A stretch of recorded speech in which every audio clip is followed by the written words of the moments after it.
Hello YouTube, just coming online now. I'm gonna try out the chat really quick. Hello chat. Looks like we don't have anybody joining just yet, but that's okay. We'll go ahead and get started. So, today's stream topic is listed in the title. High Scores, Bowling Alone.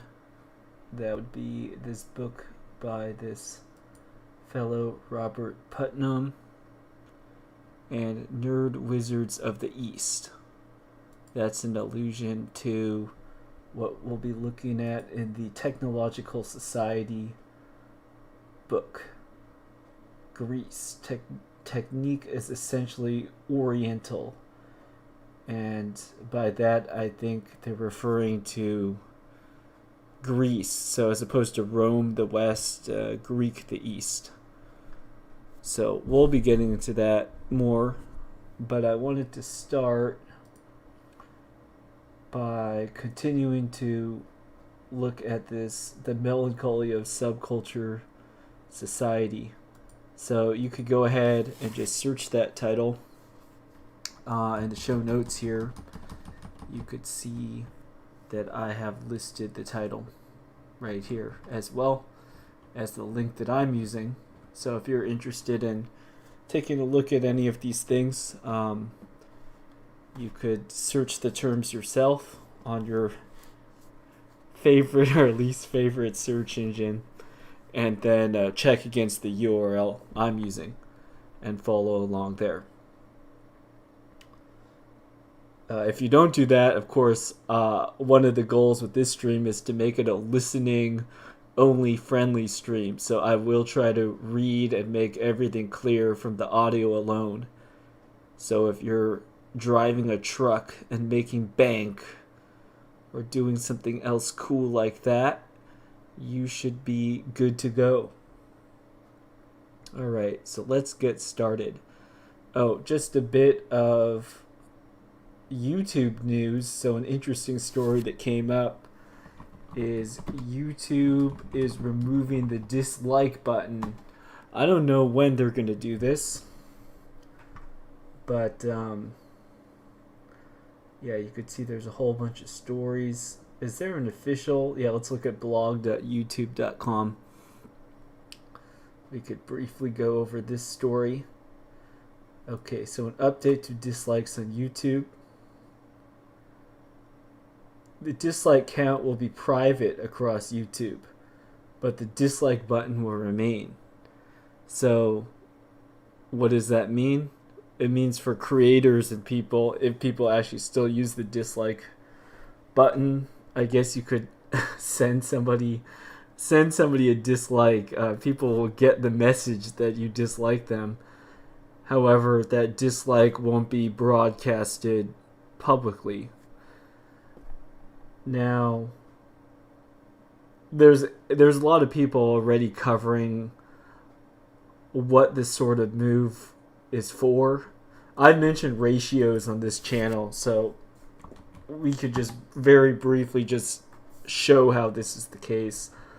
So if you go on YouTube and then you go to an official video on any sort of controversial topic, especially by a mainstream publication, you are very likely going to see a very bad ratio. So I think I clicked on this one the other day. Let's see how this video has evolved. Let's check out the ratio. So like this video here, 2K up, 2.1K up, 11K down. So what if this wasn't there and you could only see that 2,000 people liked it? Well, then that might suggest, there's not that much engagement with the video. I guess another thing you could look at is you could also look at the total views for a given video. So like this one, 427,000. and then of those 2 people thumbed up, so maybe like 0.5% of people gave that video a thumbs up. Whereas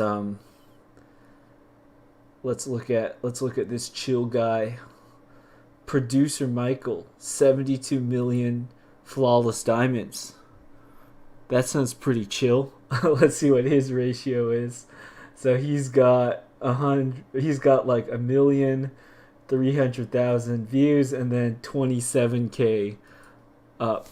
So we could do some math. We could see what his ratio is like.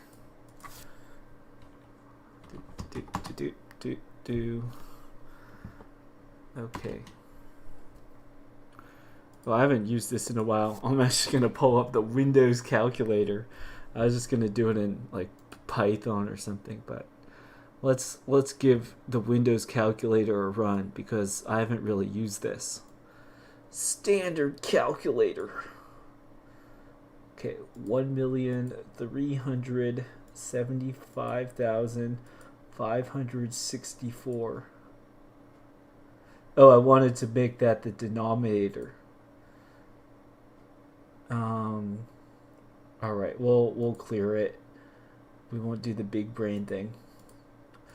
Okay, 27,000 divided by 1,375,564 is equal to 1%. Okay, so like the engagement of this would be roughly double of that of the previous video we looked at. So by a factor of 2. That's not a crazy difference of engagement.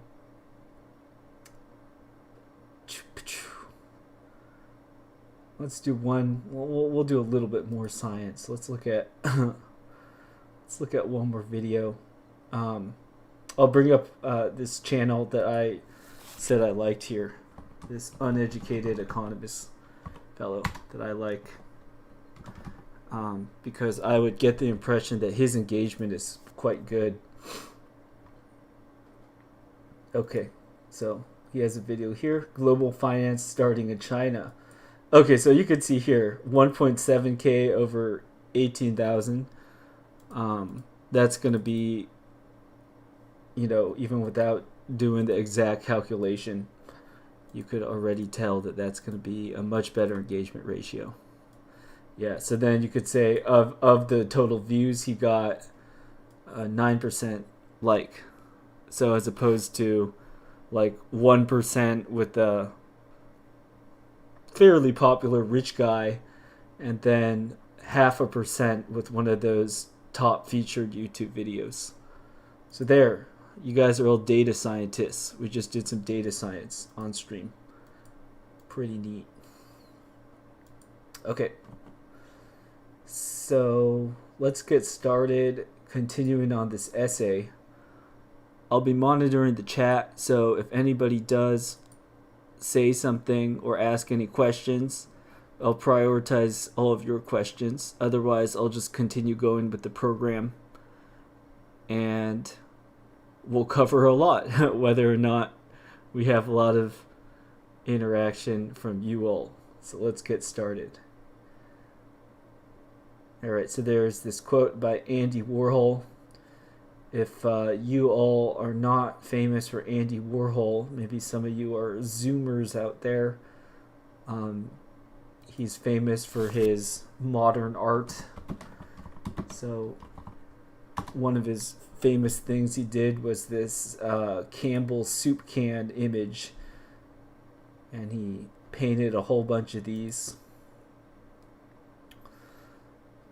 So his art, among other things, is famous for incorporating popular culture, advertising, that sort of stuff. Whereas traditional fine arts, you would have, portraits of people, religious images, lots of stuff like that. What sort of stuff did Andy Warhol paint? Mickey Mouse, Marilyn Monroe. Mao Zedong. What's up, Rosta Biden? Welcome to the chat, our Zoomer. I think that's John Lennon. Just imagining things. John Lennon, imagine. Don't worry, we're not going to play the audio because we don't want to get copyright struck. So Andy Warhol's painting these pop people. Very interesting. Oh, speaking of pop people, so I had this tab open for a while. I didn't get to it. This fellow right here, Aleister Crowley. So he's famous. I think his moniker was like the most wicked man in the world. So he was a huge occultist guy. So here, Crowley gained widespread notoriety in his lifetime, being a recreational drug user, bisexual, and an individualist social critic. Crowley has remained a highly influential figure over Western esotericism and the counterculture, and continues to be considered a prophet in Thelema. So he invented his own esoteric religion thing. Anyways, I bring a guy like this up because you could look at famous, a lot of famous people. I think John Lennon, maybe not John Lennon, but definitely the Beatles. So I don't know about John Lennon specifically, but the Beatles and a lot of other famous people have been associated with this guy. So let's see what this said. He was included as one of the figures on the cover art of the Beatles album Sgt. Pepper's Lonely Hearts Club Band. And his motto, "Do as thou wilt," was inscribed in the vinyl of Led Zeppelin's album Led Zeppelin 3. So you could look into this guy and who he's associated with. Here we have some sci-fi nerds, L. Ron Hubbard, Scientology, Jack Parsons. I think he was one of the founders of NASA, or what became NASA later. So if you have people and it's like, oh, it's just science, it's all material, then you look at who's associated with who, and lo and behold, you'll find some creepy esoteric stuff. Oh, and also feds. So here we have some biographers allege that here he was recruited into a British intelligence agency, further suggesting that he remained a spy throughout his lifetime. So, yeah, higher education, big universities, feds, famous people, and occultic stuff. Like, just look into it. You'll find that there's lots of spooky connections with all this stuff.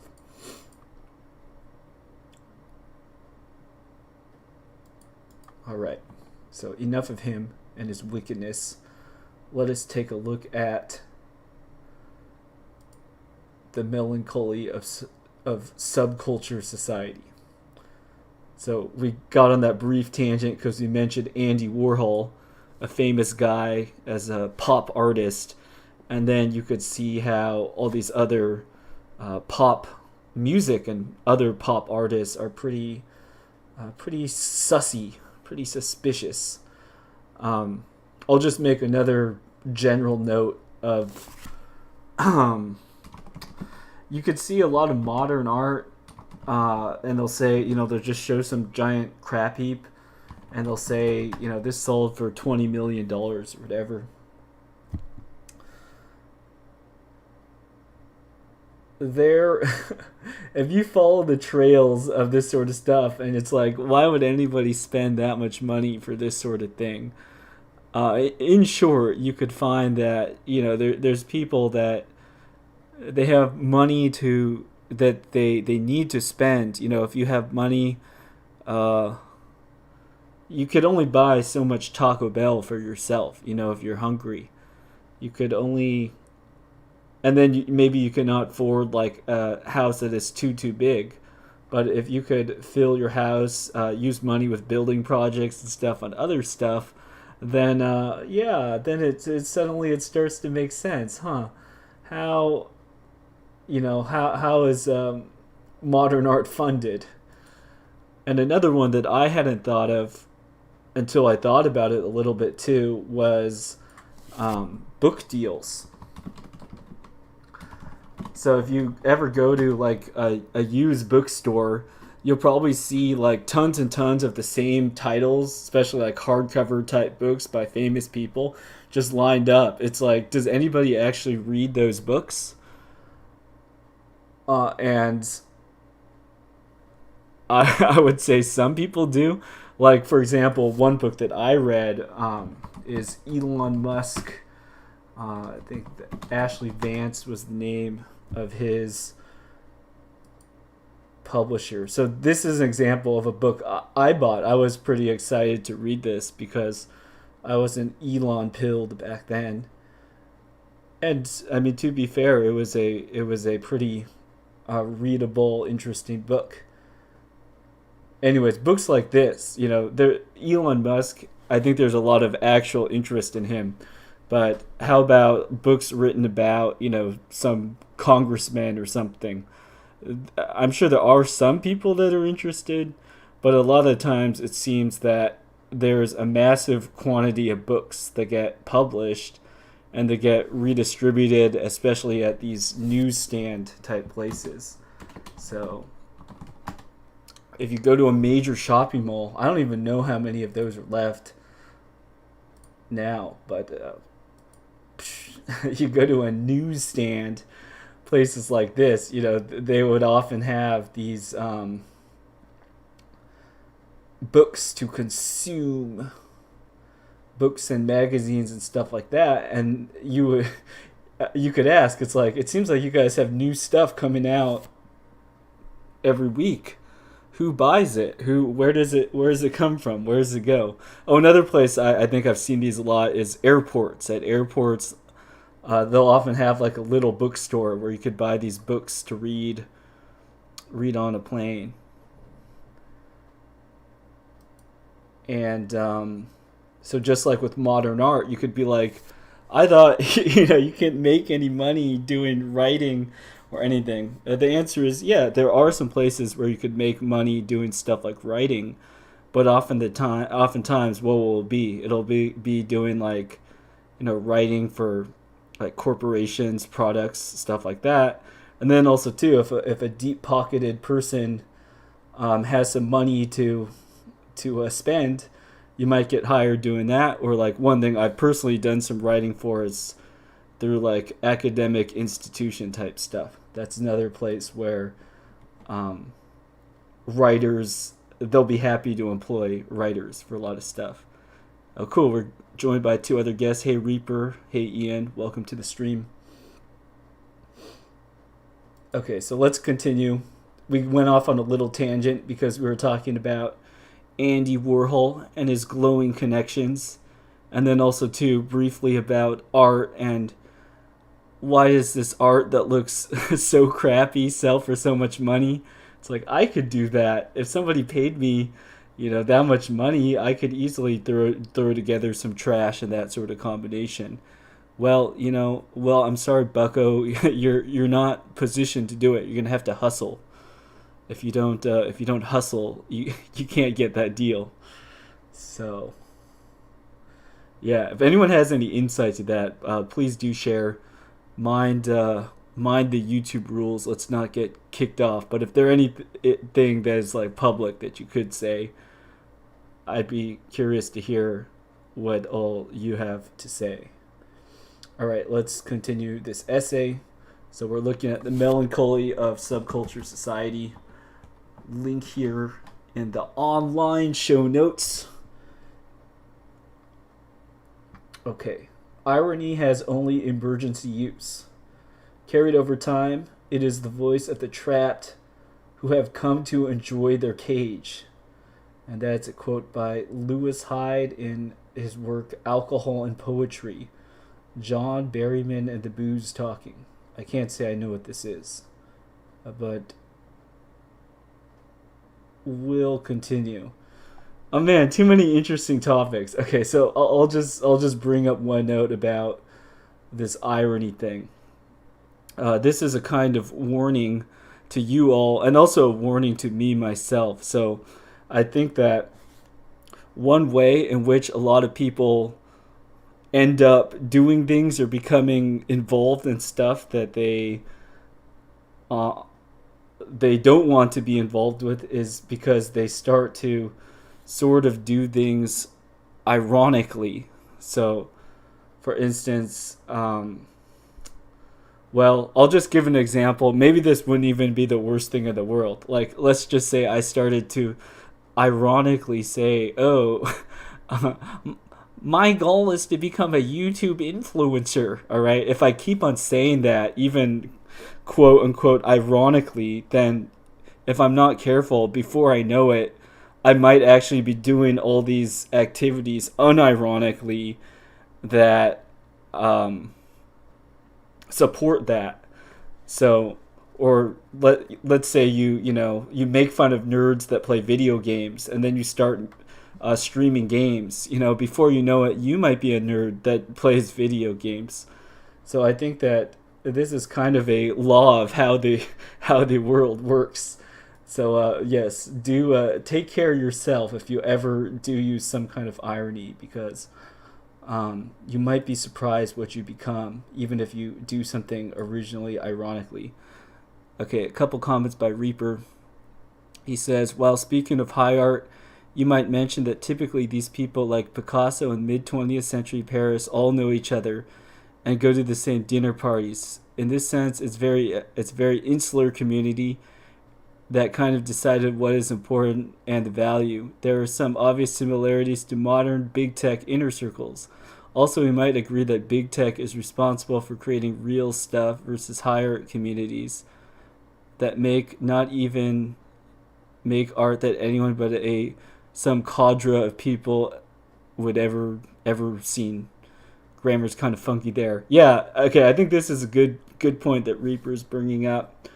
We could look at how very small groups of people, some kind of inner circle, could be the defining parties that decide what happens. So I'll make a sub question here. Let's call it lessons from art history. And we could make some notes. So let's say small group / inner circle deciding what's popular. Yeah, so I think Reaper made a good observation that this is exactly what we're also seeing with tech. And with the whole thing about the NFTs, I think that this is very evident, where there are certain people in powerful positions. Maybe they're the ones that are writing the algorithms. And once again, I'm going to make an emphasis that we shouldn't talk about algorithms like the weather, like they're these impersonal things that just happen to us. Like an algorithm is basically a digital policy decided by some people. So we have people that decide what sort of stuff is going to become popular, what sort of stuff is going to be the sought after art of the day. Yeah, so, and then Reapers too is making this comment about who sees what art, right? So you could see how big media outlets and stuff could be very influential in what sort of art becomes like the high or the known art, because clearly there's a lot of people that make music, that draw, that do all sorts of stuff. Yet you go on YouTube or something, right? So we go to music or whatever, and then we could look of all the people that could be popular. Why are why is Billie Eilish popular and not your favorite indie artists? Why is that, right? What's another interesting thing about music too is when you have someone that's competing to become popular in music, they're not just competing against their community, their peers. It's not like who's going to give a live performance today. They're also competing against everybody in the past. So if you're competing to make like recorded music, well, can you beat like the jazz guitar greats of long ago. In terms of technical skill and stuff, there's some really hard people to beat out there. It's and when their music is still fully able to be played and use at people's time. So, I'm not trying to do music commercially myself, but these are realities of the music business that anybody who does or has tried to do that sort of stuff will understand.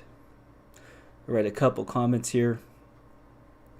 So Reaper says, algos are a good comparison to those art communities, and we should realize media was always doing this with editorial controls. Publishers deciding what to publish, but now algos extend this concept to even what communications you send to me that I get to see or know exist. There is not a precedent on this kind of person-to-person filtering in history.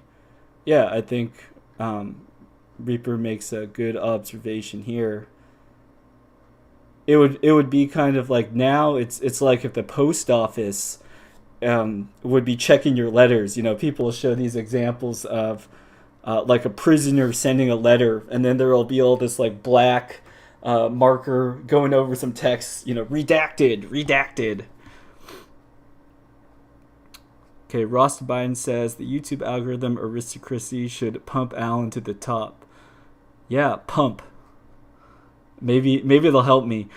So if you guys, I assume everyone here is subscribed to the channel. One thing I did was I just made like a couple videos, not live streams, because I think that YouTube wouldn't even notice I exist unless I did that. So I tried to do that. We'll see what happens. All right, Lasagna is good says, I would argue being popular in the music industry is to have a unique characteristic. Okay, this is a good comment to continue our discussion here. One point that I've been saying since the beginning of this stream, or since the beginning of making streams, is each person, we're unique whether we like it or not. This is not just a feel good, everybody is special message. Rather, it's a descriptive fact of how the world is. So, in what manner do we all become the same? So if we're all in Mark Zuckerberg's universe and metaverse, and we choose the exact same avatar, then there is a way in which we actually are the same if we begin to identify with his second reality that he tried to fork off of reality one. Now, on the other hand, if we just all met at a table, we're all unique, right? We all come from a different family. We all have a different history.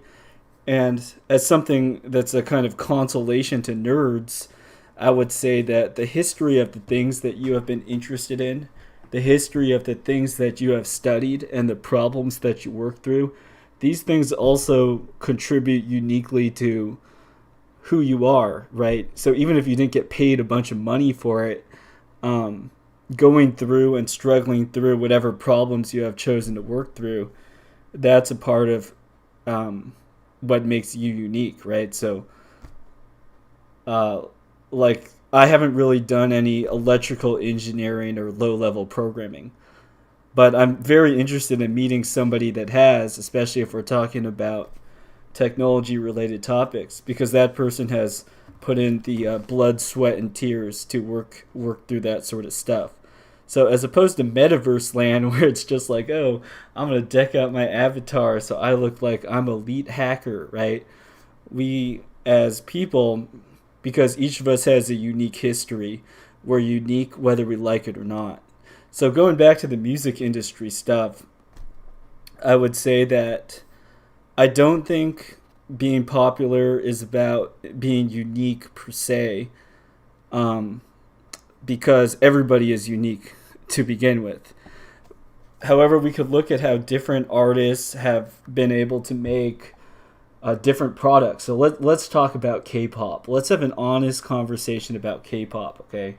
So I'm going to search that dreaded word, and we'll look at some K-pop, because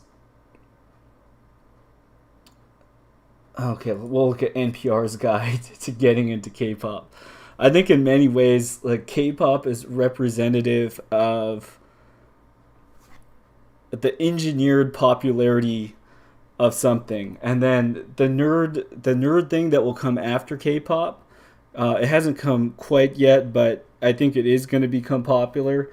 Is all of this Vocaloid stuff. So we could look at some Vocaloid thing and talk about that briefly. So one criticism that I think people rightly bring up about a lot of this K-pop stuff is, okay, after a while, I can't even tell you people apart. You might even go to the same plastic surgeons, so you all look kind of similar. So why would they gravitate around that particular form? I think that K-pop, they've found, right, what are the niches that people are interested in, what are the sorts of things that people want, and then they could have people that specialize in performing in that particular way. Now, what sort of things characterize K-pop? I think that, just think about it this way. How easily could you replace like a K-pop artist with a hologram or a an avatar of some sort? And I would argue that the sort of stuff that they have people doing in K-pop, it's priming people for that. So for example, one way in which you distinguish people is they might have different dyed colored hair, right? Or you might recognize them because of the color of their shirt. These are all things that would be quite. These things would naturally lend themselves to how you would differentiate people in an avatar of some sort, right? Of course, the sort of face that people go for with a lot of the Asian pop music, especially, as everybody wants to be, I could say everyone wants to be like young or handsome or pretty in the same sort of way. And yeah, so K-pop is priming people for what will eventually be like.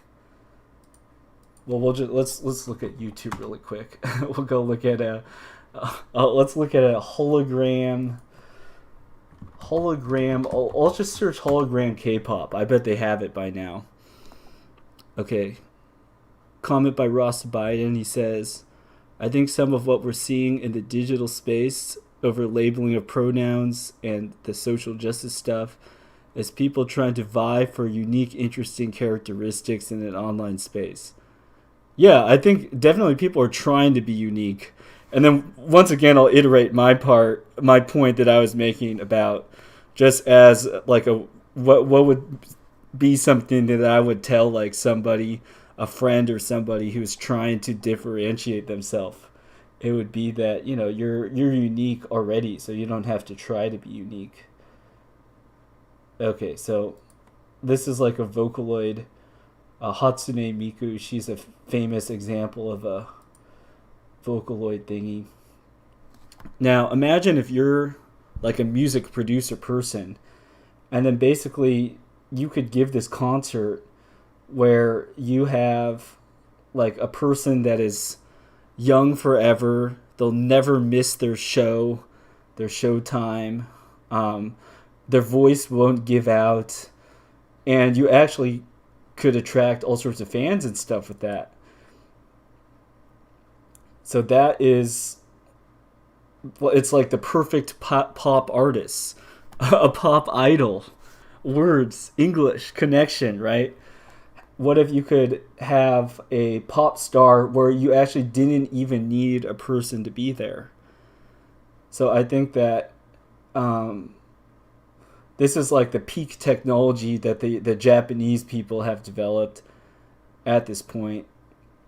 But I think that the K-pop stuff is getting pretty close. You could also see too in these new events, like the special effects The special effects will play a big part. Oh, Rasta mentions something relevant. Says, do you know what VTubers are? It's basically the Vocaloid equivalent of what you're doing right now. Yeah, VTubers is a good example. So people, like, if I was like, oh, I don't even want to show my face, what if people like Reaper say your lighting's not good enough? Then I'm not going to try to do lighting. Instead, what I'm going to do is I'm gonna make like an anime girl avatar, and instead of me.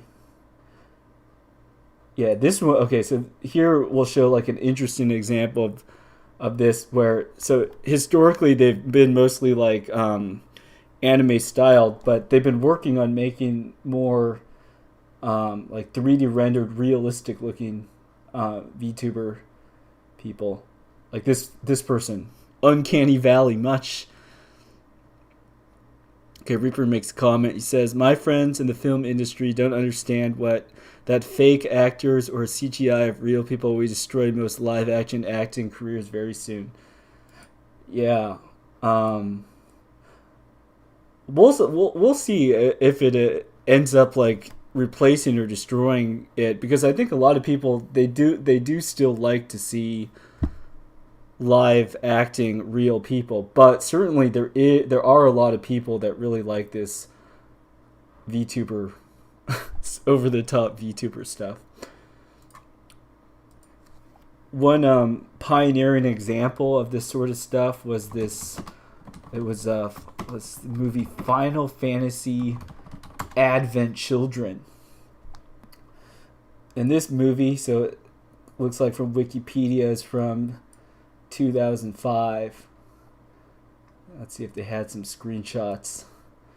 Yeah, so it's based on this Final Fantasy Japanese game, but then they would try to make the characters look pretty realistic, like actual actor people. Oh, there's a retro thing. Adobe Flash Player not supported. I tried to click on their site. Oh my.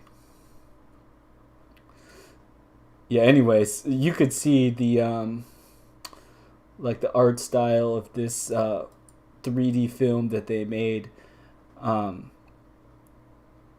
It's like a more realistic modern internet. I just trying to look at an image. Come on, guys. Okay, something that's not Pinterest.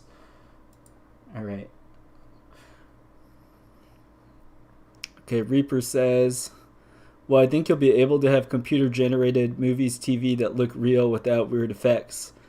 Or it will be used to reduce costs such that you might have 2 to 4 live actors and everyone else is fake. Yeah, I think like one of the big things is the they're going to have like really fancy green screen type technology. So you could have like just one studio, one little room anywhere, and then you could make like a fancy space drama thing, right? So they'll have like people, and they could have sensors hooked up and all that, and then you could be like in your little green screen room. But this will drastically cut down costs, because you won't have to have the like you won't have to do special effects by renting out a studio and like blowing things up. Instead, you'll just do everything with CG, and if you buy like this fancy software, then they'll probably have like, oh, you want to make a building blow up, you want a tsunami, like all these sort of movie tropes. I don't know what you would call them, just different things you might want to have in a movie. They'll be able to readily give them to you. You won't have to worry about props and costumes. You'll just have a green room and a bunch of green boxes, and you'll be able to do stuff. So I think a lot of things will be going that way. Oh yeah, Reaper mentions explain a Flash. Yeah, so Adobe Flash was just this it was a software for adding interactive content to the internet that has since been basically banned from all browsers because it's insecure or whatever. But it's kind of a early 2000s, all the millennials will know about Flash because we were like slacking off playing games on our computers when we were supposed to be doing other stuff. Okay, lasagna is good. Brings up an interesting point. The reason Code Miko had a success is because she adds a human aspect to her content. She makes mistakes and shows her face occasionally, and she designed the VTuber program herself. And then Reaper says you won't even need the green screens. Yeah, so I'll just address Reaper's point really quick here.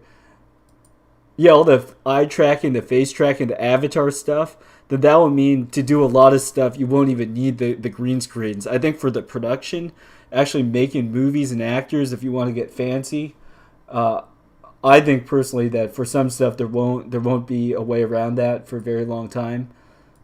But who knows what they have. And lasagna is good. Makes this relevant point that one of the reasons why a musical artist or someone is convincing or interesting to us is because they do have a lot of what you might call flaws or accidents about them, and that's also what is part of what makes them unique. So this Code Miko, I haven't looked at this specifically, but she was a person designed the VTuber program herself.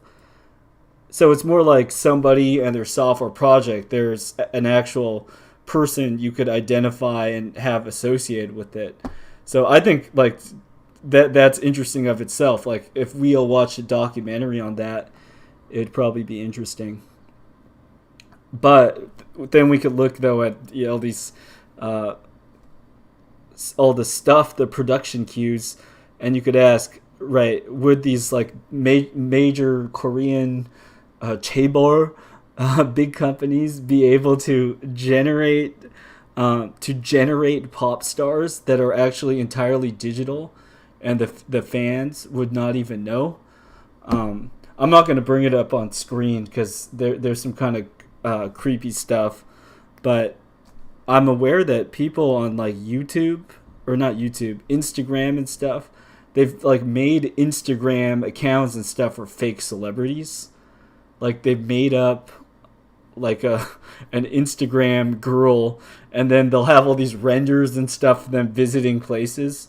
So I don't know what they teach in art schools these days, but that's another example of how we're definitely getting the technology out there whereby people could create celebrities, create pop stars that do these shows and that have all their social media accounts. They have all this stuff. We're already seeing a lot of the technology and the pipelines by which those people might be promoted already in place. And it could be, a bunch of neckbeards in a garage that all go around and, program a simulation of a 18-year-old girl. I don't know. All right. So then Rasta has a comment. Let's see. Give some examples of VTubers, of people that don't have a likeness associated with the characters they make. Yeah.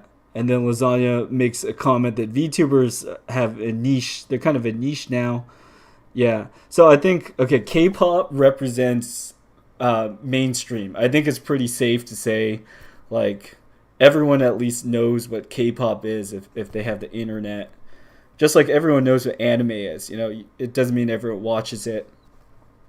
So I think K-pop, it's kind of like a bridge where anime and stuff, it was mostly kind of geek nerd type people. Now K-pop is kind of a bridge where it could bring in a broader audience. Now, if you could get people used to VTuber like stuff and like holograms and things like that through a vector like K-pop, then I think this could be a tool by which you get a lot of people in on the hype of the metaverse type stuff.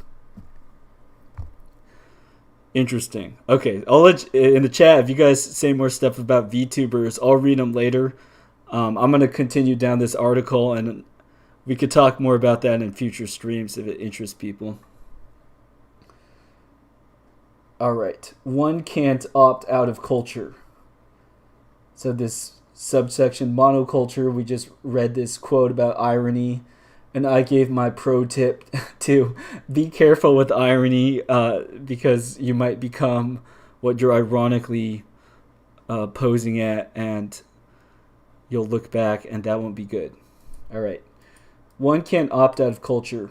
There is no view from nowhere. To a great extent, we are our cultural artifacts, our possessions, our complexes of memes, our habits, and objects of disgust are all cultural.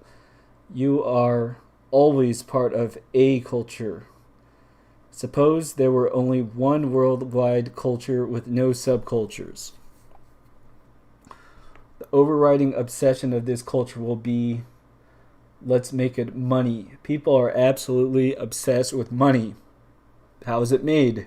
Acquired, degraded, etc. More importantly, status is defined just by how much you have earned in your life. In practice, tiebreakers include how fast you made it, what circumstance you made it in. Everyone admires the person who became a billionaire in a depression more than a good times billionaire. In the same way, we admire the novelist and the freezing garret more than the comfortable academic, and so on. Okay. This isn't too absurd a scenario. Subjects feed on themselves and develop details and complexity as effort is invested in them. Money could well absorb the collective efforts of 7 billion people. Already many people act just this way. Okay, so the author is sketching a hypothetical what might some kind of monoculture look like. But what effect does this have on people? I can tell you. The average person is going to be miserable. If everyone genuinely buys into this culture, then they have to be. Their talents at piano playing or cooking or programming or any form of artistry or scholarly pursuit are denigrated and count for naught. The world has become too big. It did not used to be so big. People so powerless of what is going on. Yeah, I think in this section we just read, that's a apt... I would say from my own experience, this is an apt summary of why a lot of computer science and technology is so miserable for a lot of people, as opposed to in other decades, like the 90s or something.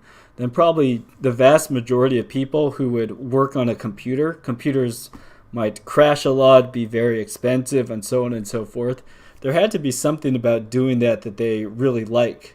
Now, clearly, go to any major university, you're going to find a lot of people majoring in stuff like computer science just because they want to do it for a good job.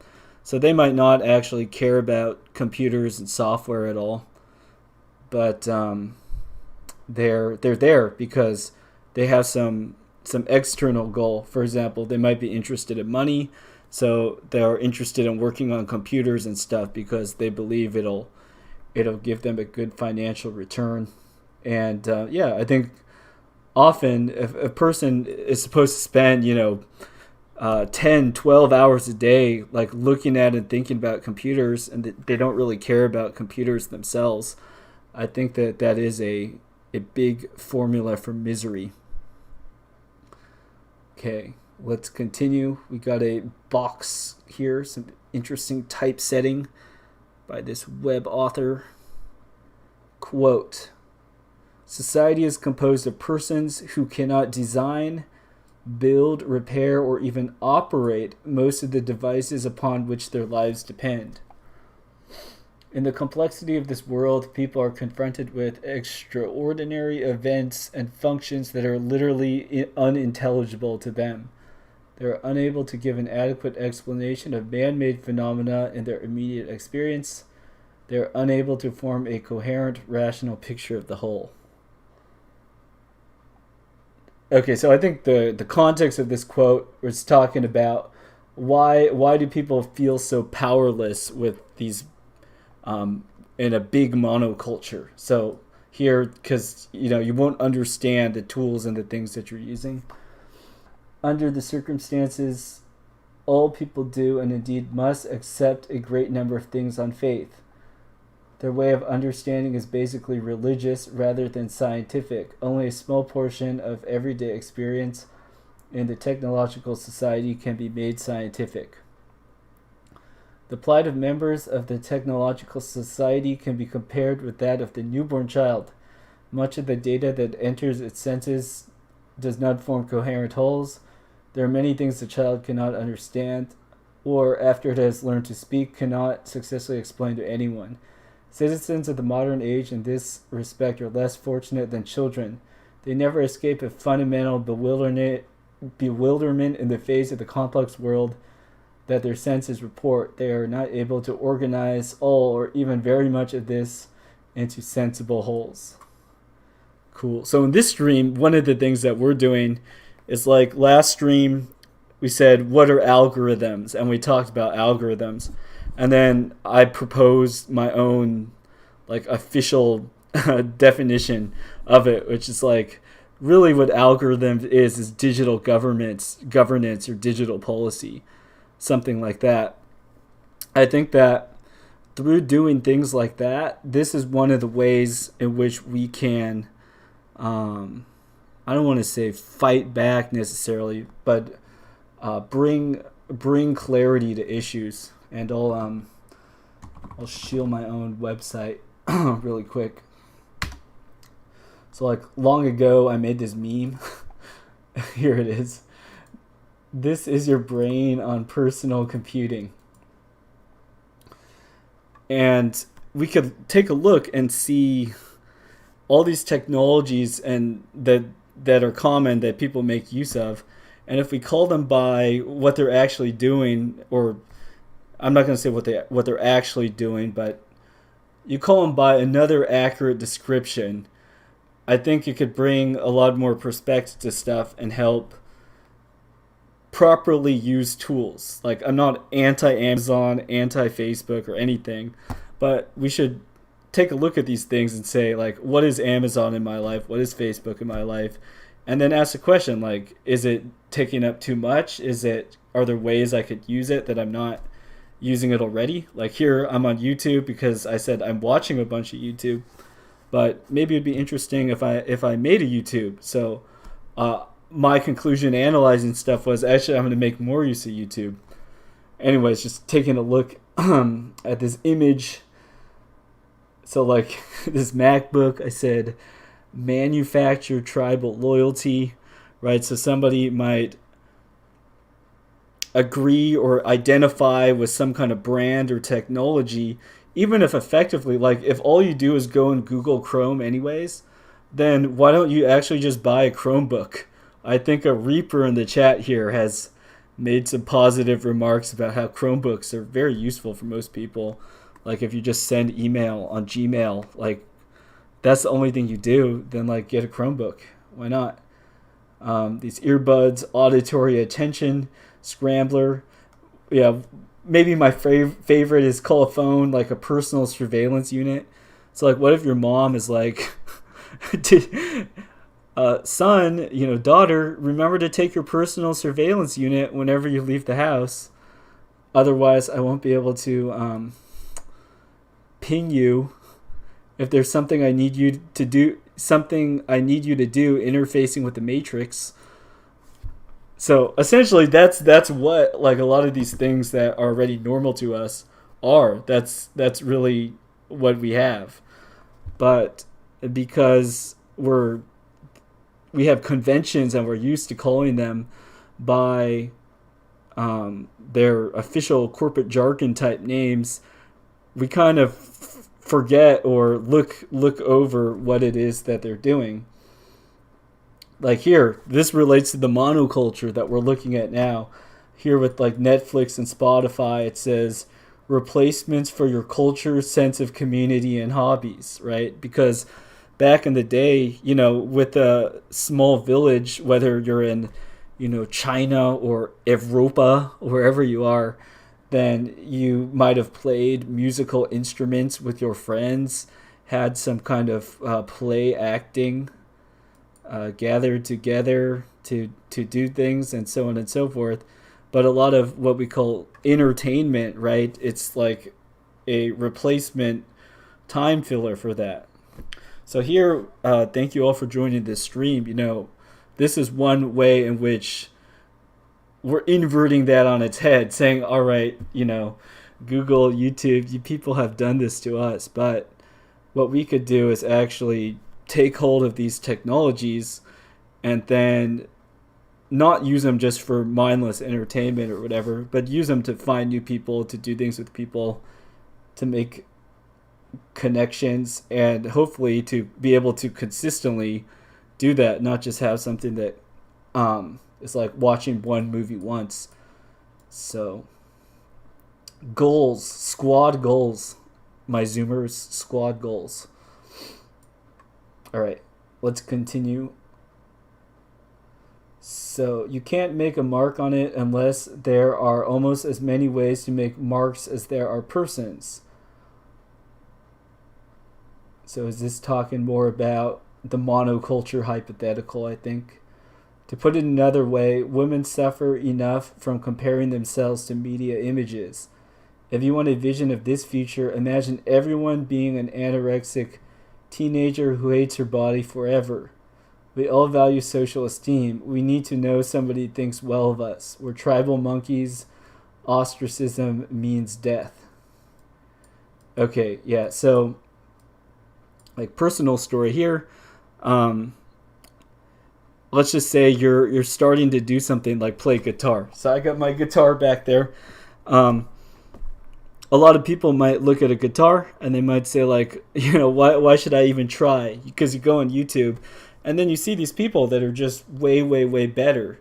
So if your motivation or your goal for playing guitar is like, I have to be the best guitarist, then you go on YouTube, or whatever big site we're talking about, and you see these people on there as competition, then yeah, you might be like this example they give of the anorexic teenager who hates her body forever, only you're the guy who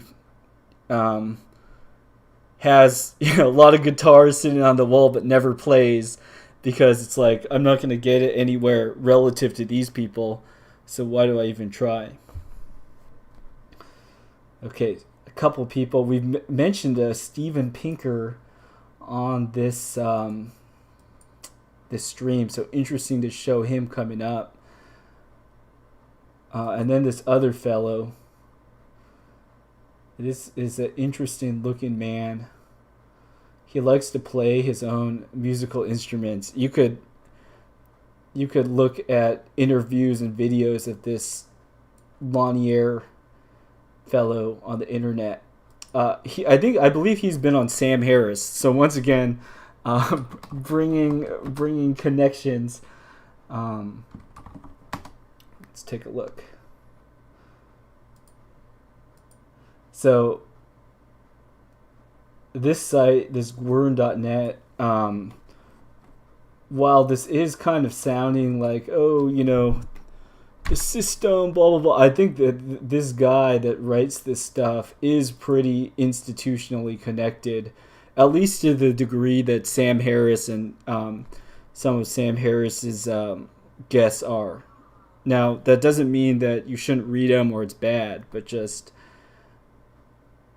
like what we were talking about with high art, you can look at how the people that are able to be like, oh, these are the counterculture voices. Well, you could look and see who's connected with who and who is able to define what the counterculture is. We've had some mentions of like Joe Rogan here. So I've listened to Joe Rogan, but I haven't like followed Joe Rogan particularly. I'm aware that a lot of people will say after he made his deal with Spotify and stuff, they've detected changes in like what he does talk about, who he doesn't speak with, and so on and so forth. Who he deplatforms. Oh yeah, I remember that I found this fellow's bio really hard to read. Okay, no, it was at the front of the site where he had people citing him.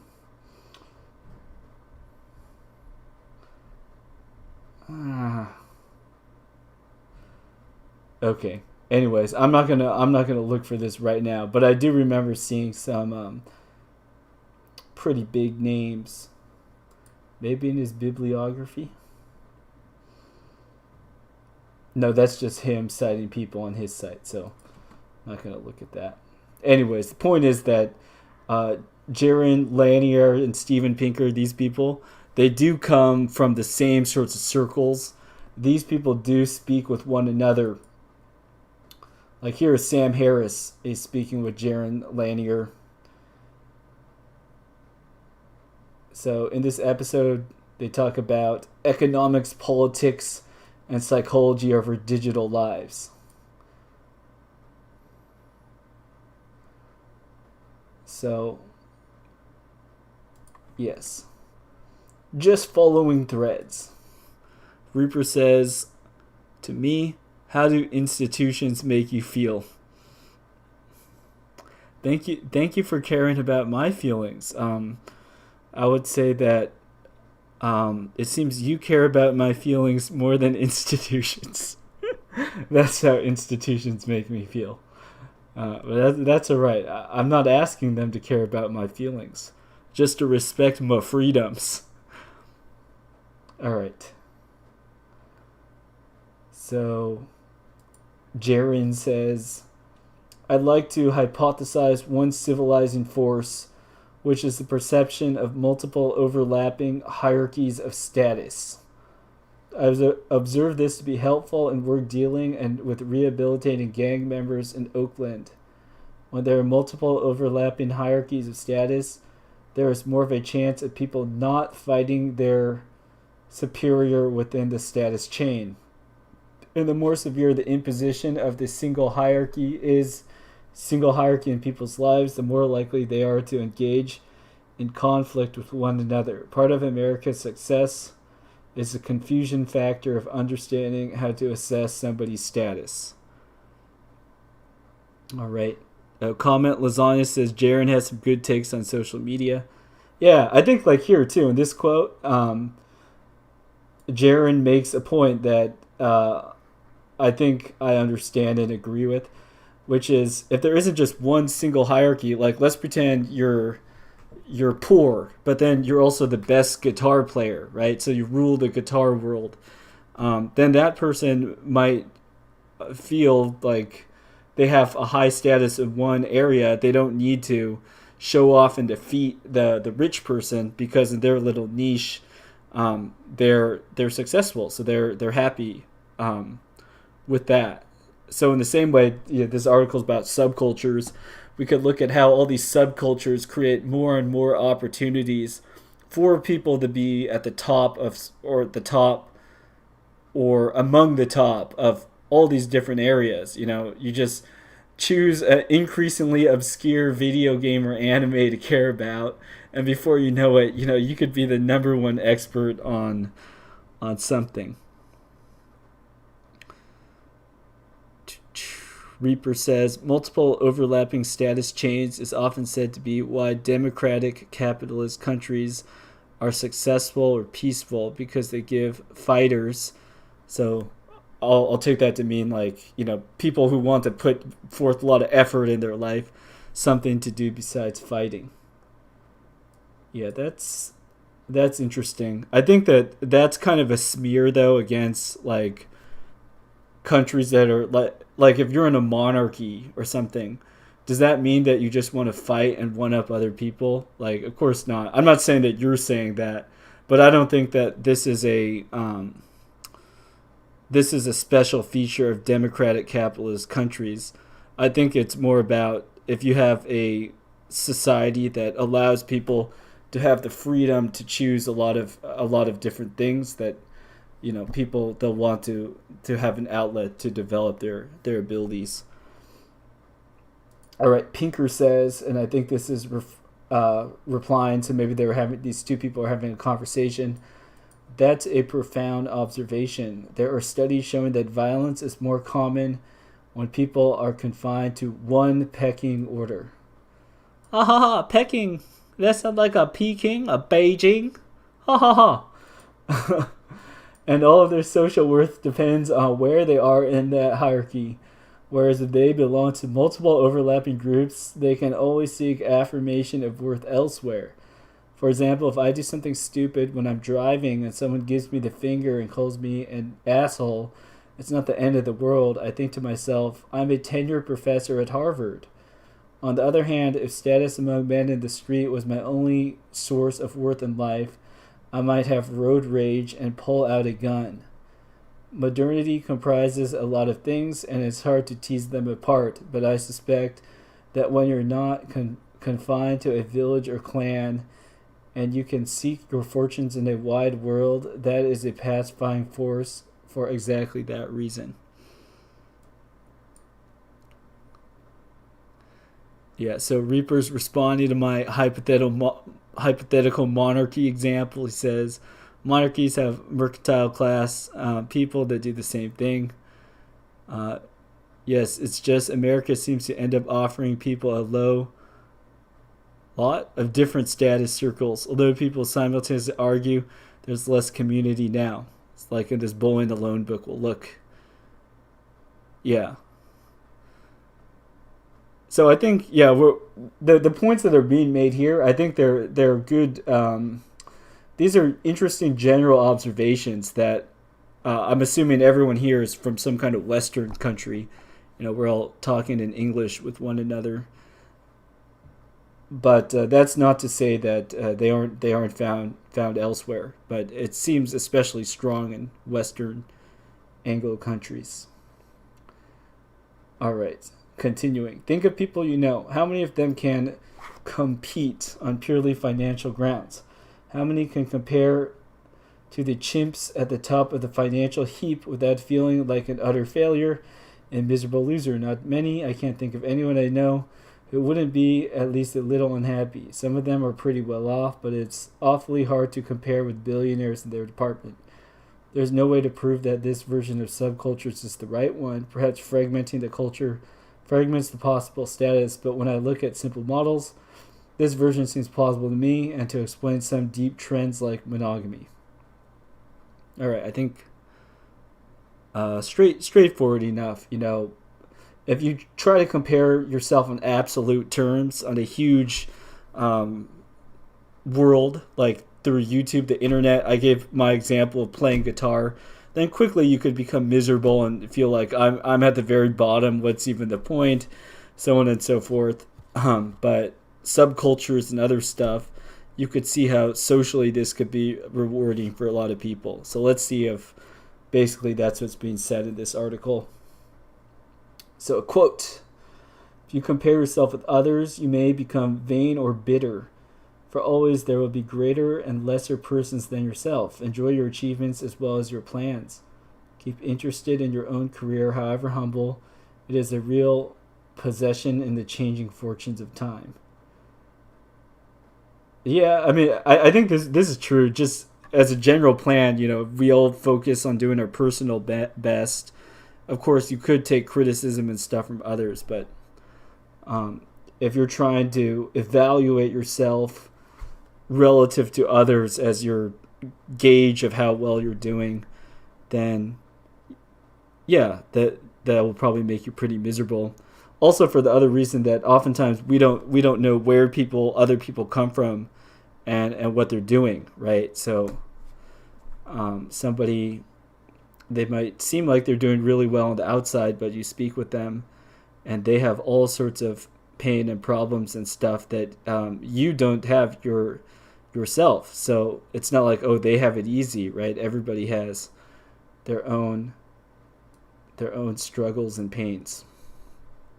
Okay, continuing.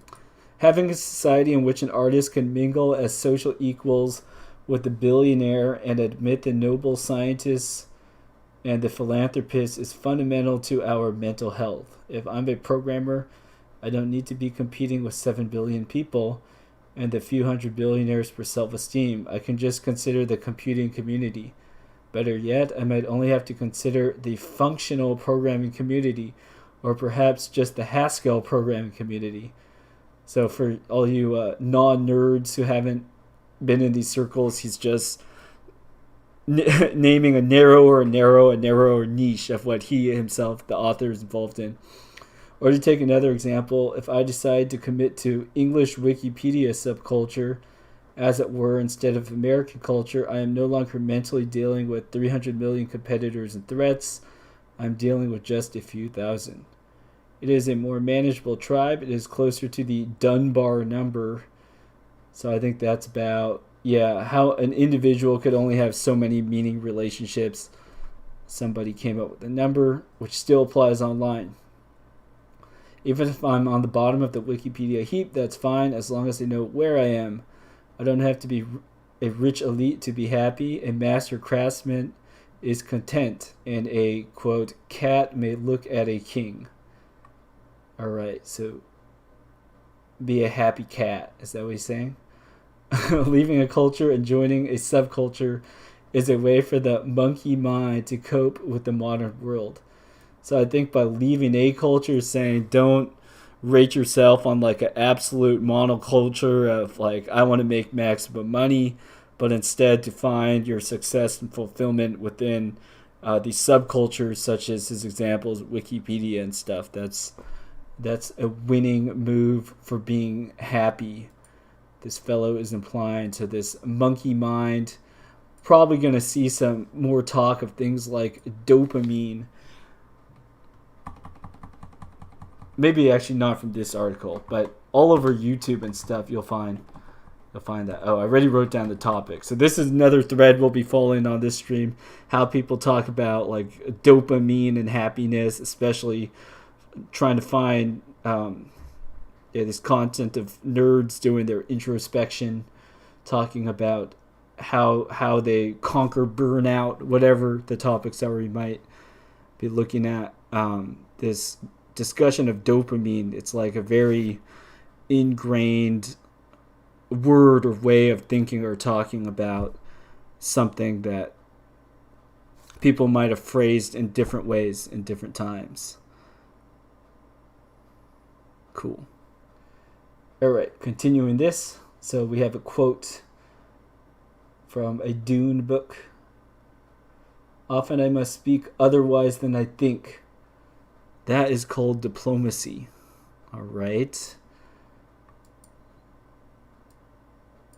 The author continues. I have a theory about why so few older people are hikikomoris or otaku. I think they have succumbed to learned helplessness. They suffered throughout their entire life the fear and stress of walking down a crowded street and having no idea who all these people are, what threat they are, or how they relate to you. And their minds have been warped to the point that it no longer bothers them. They've simply adapted to the mental burden. As one would expect, young people are more exhausted by groups.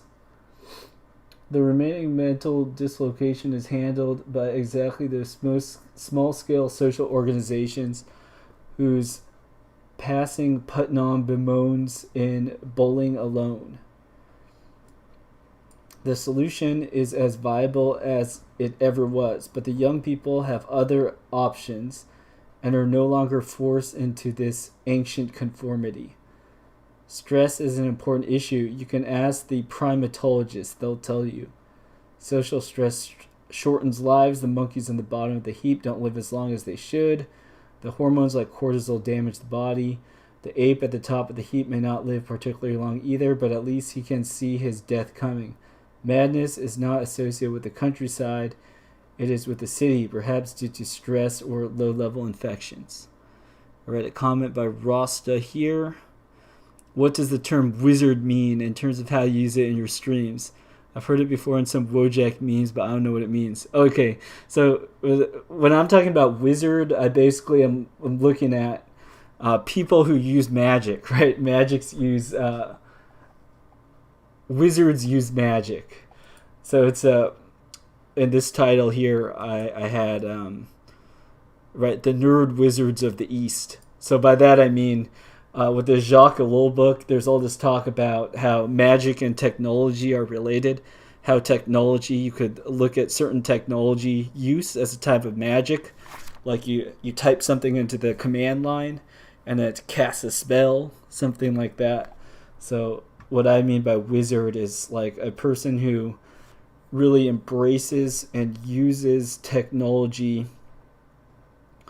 with the goals of affecting change on the world in some form. For example, if you create a metaverse, something like that.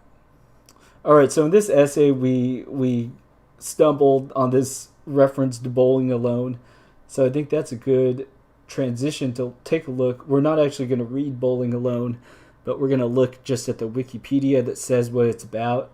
And then somebody else had sent me this little essay reflection. Whoa, that's a big wall of text. We don't have to read through the whole thing, but we'll at least take a look at what somebody said in response to Bowling Alone. So let's look at the premise of what this book is about. I want to just make a note about the author of this Bowling Alone work. So this fellow, Robert D. Putnam, he is kind of infamous, especially I think around 2016 he got especially as one of those like naughty names. There's another book. So this was we'll look at the cover of this book. So around 2016 to 2020, of course, we saw lots of changes on the internet related to Orange Man, and a couple books were considered kind of naughty books. I think you're allowed to talk about them. It's about Jordan Peterson level of controversy at this point, and Jordan Peterson is still on YouTube, so I think I'm allowed to talk about this. Anyway, so here's one example of one of those books that what became known as kind of a naughty book called The Bell Curve, because it talked about how different groups of people have different intelligence as measured by IQ tests. So you have some metric like IQ, and what do you find? Different groups of people are different. Just like you take any other measure, I think you would find differences between groups of people. So this book became controversial because you would have like Chinese supremacists who would be like, Chinese people have higher IQ than white people, so Chinese people are superior to white people, right? So you would get all these big bad racist comments like that. So this became a naughty word to talk about. So Putnam kind of was thrown into that naughty category a little bit because he had some interesting but not very surprising when you think about it, but he went against the diversity agenda. Well, I won't even say he went against the diversity agenda. He found things that would be inconvenient truths for people that were pushing a, diversity, global village. This is all good. So briefly, we'll just look at that here. So I'll just read this. In recent years, so this is probably the 2000s sometimes, Putnam has been engaged in a comprehensive study of the relationship between trust within communities and their ethnic diversity. I'll zoom in a bit. Zoomer is going to zoom. Okay. His conclusion, based on over 40 cases of 30,000 people within the United States, is that in the short term, other things being equal, more diversity in a community is associated with less trust both among and within ethnic groups. Putnam describes people of all races, sex, socioeconomic statuses, and ages as, quote, hunkering down, end quote, avoiding engagement with their local communities as diversity increases. Although limited to American data, his findings were counter to contact hypothesis, which proposes that distrust declines as members of different ethnic groups interact, and conflict theory, which suggests that while distrust among ethnic groups rises with diversity, distrust within ethnic groups should decrease, and so on and so forth. So basically just having all these different people smashed together in the same place. You get people like traumatized by diversity in some sense. So we'll go back here to this melancholy article. So this is talking. He was talking about older people here. The Gwern.net guy says. Okay, yeah. It's talking about stress of walking down a crowded street and having no idea who all those people are, what threat they are, or how they relate to you. So you could see too, especially as you get different groups, maybe even people speaking different languages that don't even look like you, how it could be that how this is something that could be very hard for people to deal with. I think that's a not very hard to understand observation. Reaper says, "Did Alan drop the JP name? Gonna get 10,000 subs now." Yeah, I just have to market myself as like a hustle culture self help channel. Then we'll get a lot more subs. All right, Reaper says, "Can you interpret Putnam's findings through the lens of gamer communities, i.e., Xbox versus PC versus Facebook gamers?"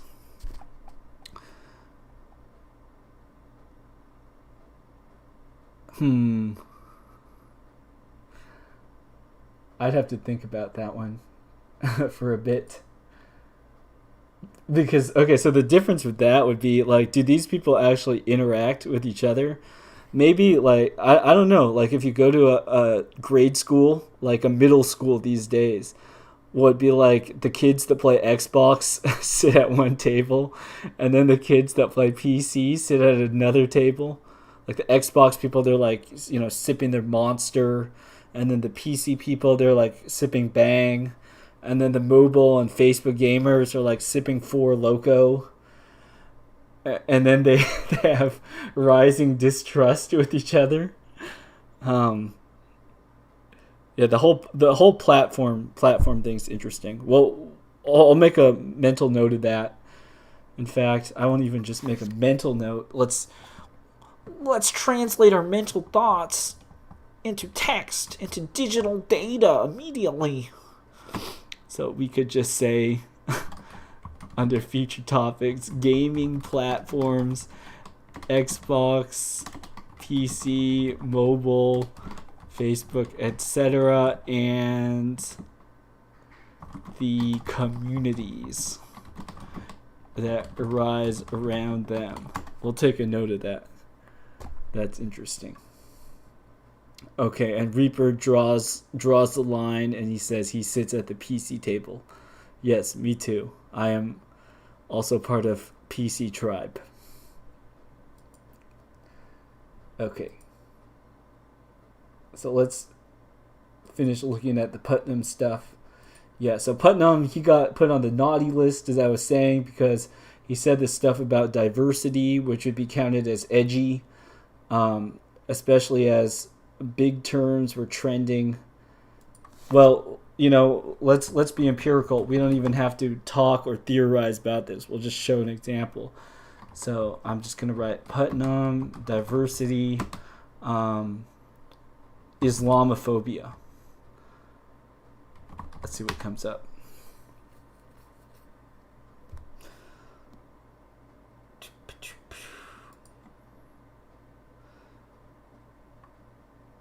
Okay, so let's see how many hits we had. 79,000 results.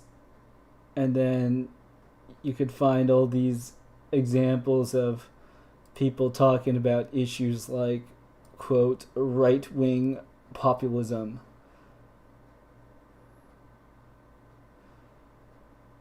So let's search for where Putnam is discussed here.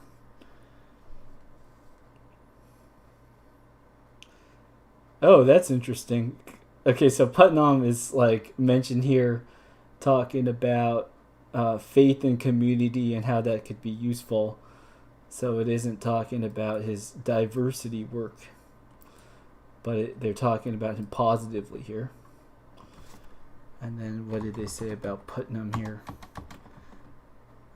How about here? A pluribus unum.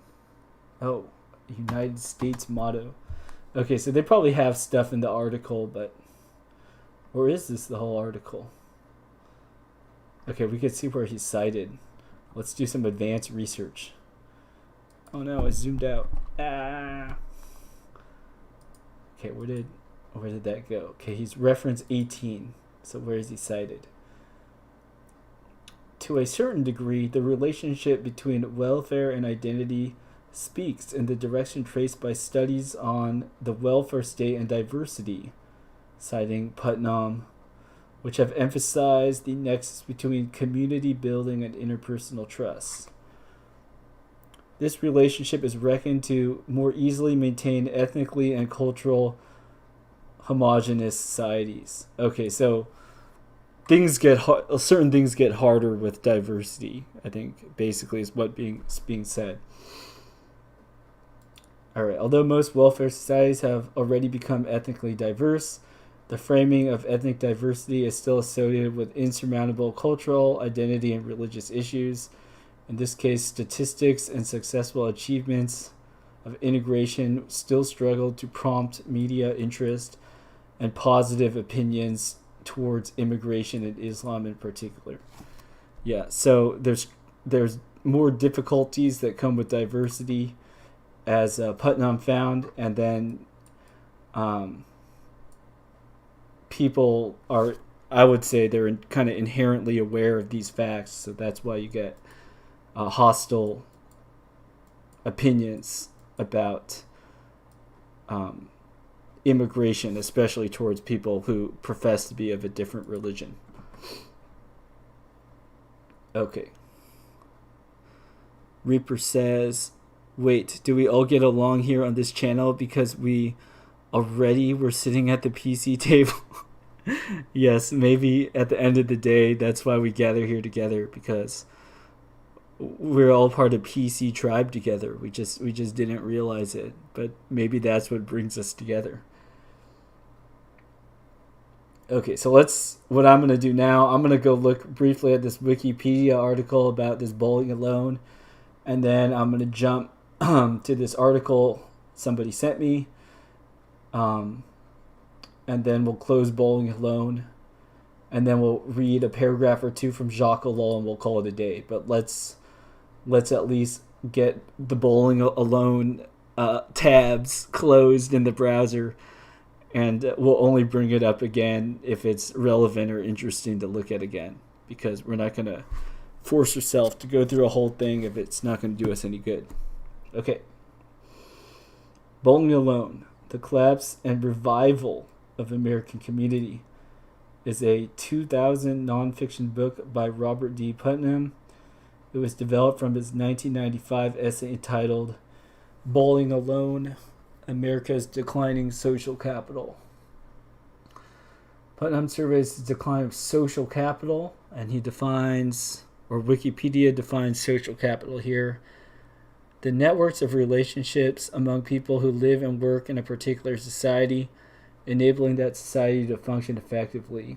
It involves the effective functioning of social groups through interpersonal relationships, a shared sense of identity, a shared understanding, and so on. So basically, social capital is probably going to be like, do they feel empowered within their social networks?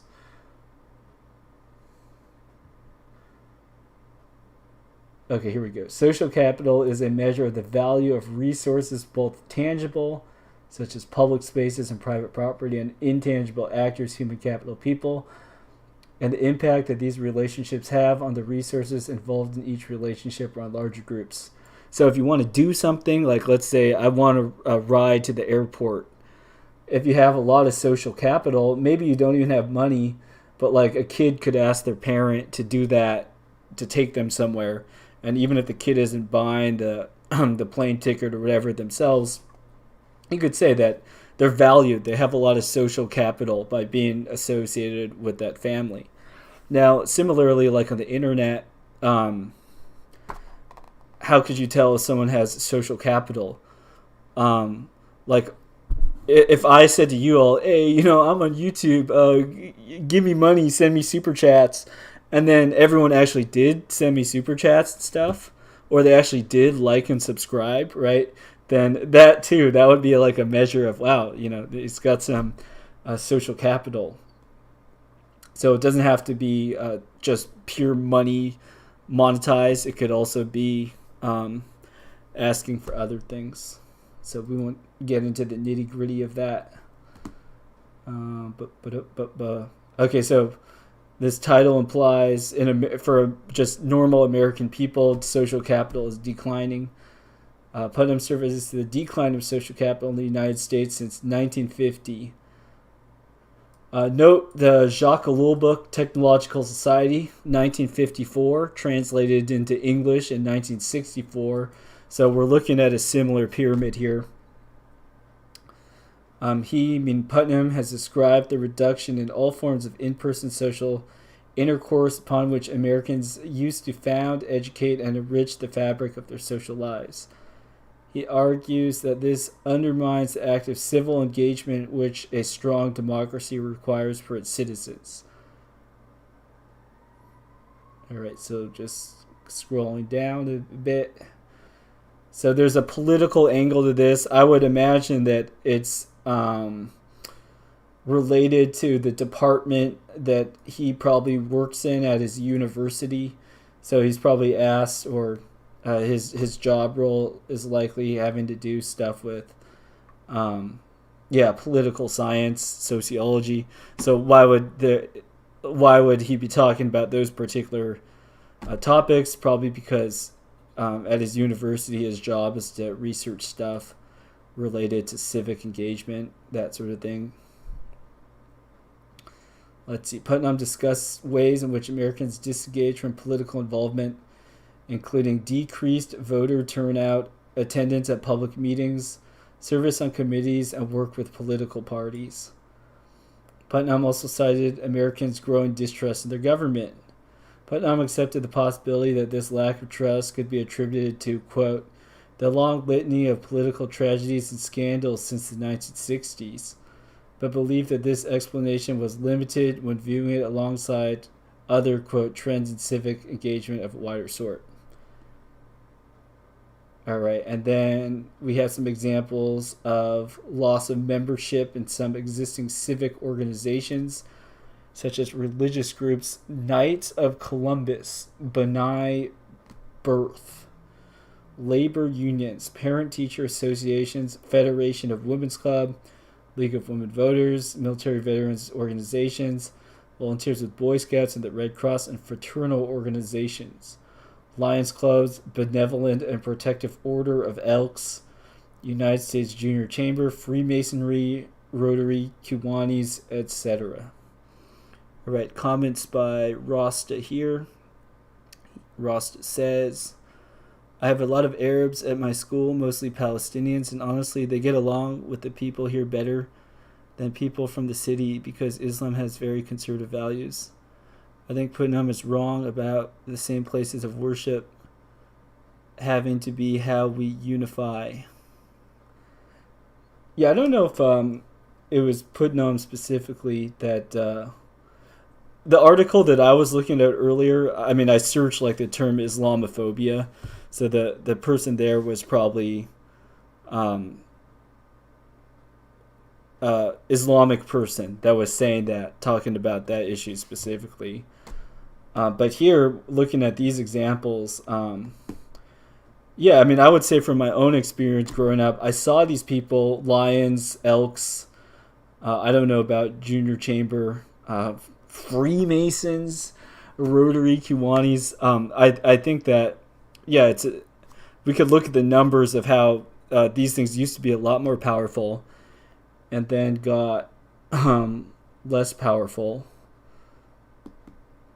Yeah, so that would be the sort of data he would have, would be looking at things like that. All right, he also had survey data.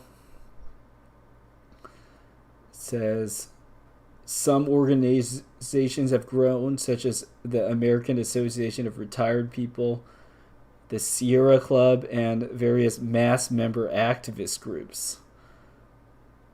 But he said that these groups did not tend to foster face-to-face interaction and were the type where the only active membership consists in writing a check for dues or perhaps occasionally reading a newsletter. Yeah, so like going around America, you'll see like you walk in the downtown of some city, then you might see like a place where the Lions Club used to meet, or maybe they do still meet. The Order of the Elks. I think that they have lodges, Elks lodges. You'll see places where these people were. And then Putnam observes the declining participation through organizations like this, and then could propose explanations or models about why that is so. So are they going to summarize what his theory is?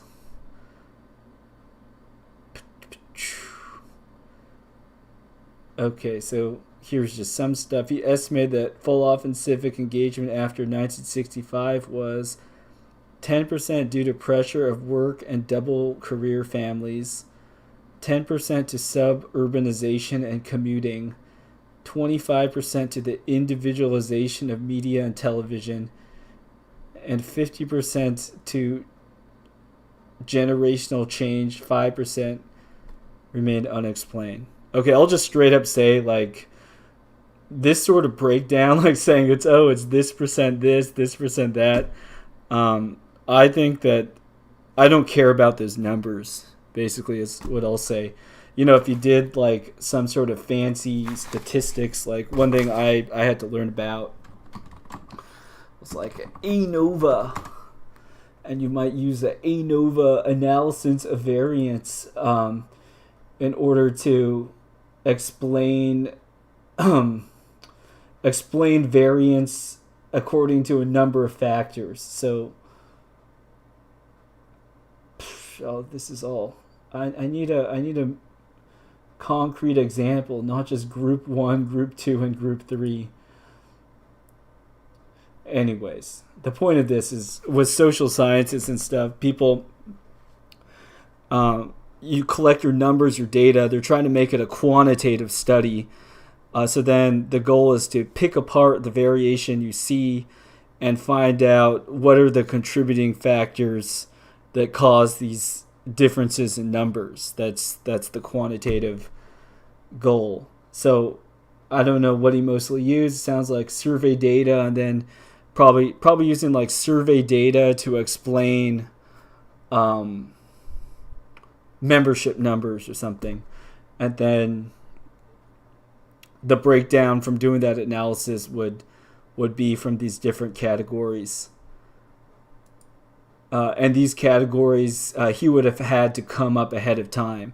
So like in a survey, let's just say he has a survey of like 100 questions. Then in the survey it would be like, okay, the questions, I shuffle them around. They're all random, but this question basically asks about double career in some way. So the question might be presented, do both of the parents work, right? So it's something direct. I don't know. Anyways, you would spread out all these questions and try to not overtly tell people what these categories that you're looking at are, but through the survey you would present all these questions that you as the researcher would have set up so that you could give people a rating on their perception of these things, and then you would map those to some other data that you measured. For example, these membership numbers or something like that. And you could take people's of different age groups and stuff, and then you could see, all right, between the different age groups, what is it that changed among the different generations, or what are the differences, and then how do those correspond or map to the other variable, something like that. All right, a couple comments. We probably need to look more closely at the broad brush claim of loss of civic engagement across all America. Yeah, I think, Reaper, I think I understand your general point here, which is to say, if you just have some aggregate measure that says civic engagement went down, then maybe that's not a very good metric. For example, what if people found that a civic engagement in the sense of like voting and stuff doesn't do that much, but if you start lobbying people, then actually lobbying is very effective. Then maybe lobbying grew, but then, participation in other ways went down. But if you're just looking at the number of like attendance to city hall meetings, then maybe that wouldn't be as revealing as like how many lobbyists are there or something like that. Reaper says it'd be easy to understand perhaps how in urban areas it might be less. I'm not convinced somehow in the Midwest in 1965 this would have randomly happened. Okay, Rosser brings up the point that television and mass media might be very important. Looking at this stuff, I think that's a good point. And then Reaper says, I want to see current numbers and understand how it's segmented. Yeah, so we're not going to get in and nitpick Putnam's, what he's claiming in his book. Although this was fairly recent, 2000, not even that long ago. But we could put on our researcher hats and think ourselves, like if we wanted to study these things, how might we improve upon Putnam's methods, and what sort of data would we want to gather? I think from a researcher point of view, those are good questions. Yeah, related to this media stuff, so I'm sure Jacques Ellul would have a bunch to say about that. He did write that book about propaganda, after all. He wrote, what is it? Yeah. Propaganda, the formation of man's attitudes. But all this stuff, okay, yeah. Let's we have the key word here. Taking not only a psychological approach, but a sociological approach as well, Ellul's book outlines the taxonomy for propaganda and ultimately its destructive nature towards democracy. So let us just assume that through television and other broadcast media, you have some different parties that are doing propaganda of various sorts. So if we're looking at how has civic engagement increased or decreased, then also then you could look at propaganda as a kind of social engineering science. And you could look at how particular sorts of TV or ads or whatever, how does that affect political engagement? And I'm sure there's tons of people and institutes and stuff that are studying this. So if anyone does find something interesting or specific on that you would like me to review over stream, feel free to send that to me and I'll pull it up. You all see the format of this show, so of course if it's short and punchy, then that's good, and we could show pictures and stuff here, which is also convenient sometimes. Okay, so I think we have a good basic enough idea of what Putnam was talking about in his Bowling Alone. We just need quite broad strokes, I think. We're not betting a policy on his analysis or anything. We just want to say, in general, what is it that he looked at, what is it that he found, and I'll just offer a summary. Feel free to offer any corrections. So he took data from various organizations, and by the metrics he was taking, he sees that from the 1950s, American participation in a lot of traditional forms of organization have decreased. So that's what he found, and then he looked at the factors that might contribute to that, including, both parents working and a family, suburbs, stuff like that. So the story of America. So let's just, if anything contradictory to that general summary comes up, we'll talk about it. Otherwise, let us now look at this guy who in 2021 with this photo, that's the Deus Ex guy, isn't it? Which became, didn't want to open that until tomorrow. That's okay. What is this guy's name? Deus Ex game. Elon Musk said stuff about that guy. So I think a lot of people have liked this game for a while, but that guy's profile picture has become kind of trending due to Elon hype, among other things. Anyways, I think that's probably him. Anyways, let's continue and let's look at what this person has to say about responding to this bowling alone work, assuming this person read it. So I linked it here in the show notes. This guy's essay is called A World Which Bowls Alone. That's what we're looking at now. Let us see what this person has to say. One thing which I've started complaining about in the last few years is books which are unnecessarily long. Okay, that's a funny opening line because we said we're not even going to read Putnam's book. So we're in agreement so far. I'm liking this author. I don't mind books which have huge amounts of content. I have always had a deep love for 1,000-page dictionaries or other reference works because they are full of real data which justifies that volume of paper. But if you go into a bookstore today, most books you will see will be padded with unnecessary lengths to justify the sales of those books. Maybe this guy really gets it. Look, on my desk, I'm showing I have a Greek dictionary at my desk. I was looking at some Greek today, and this dictionary, it's probably 500 pages. Yeah, it's about 500 pages.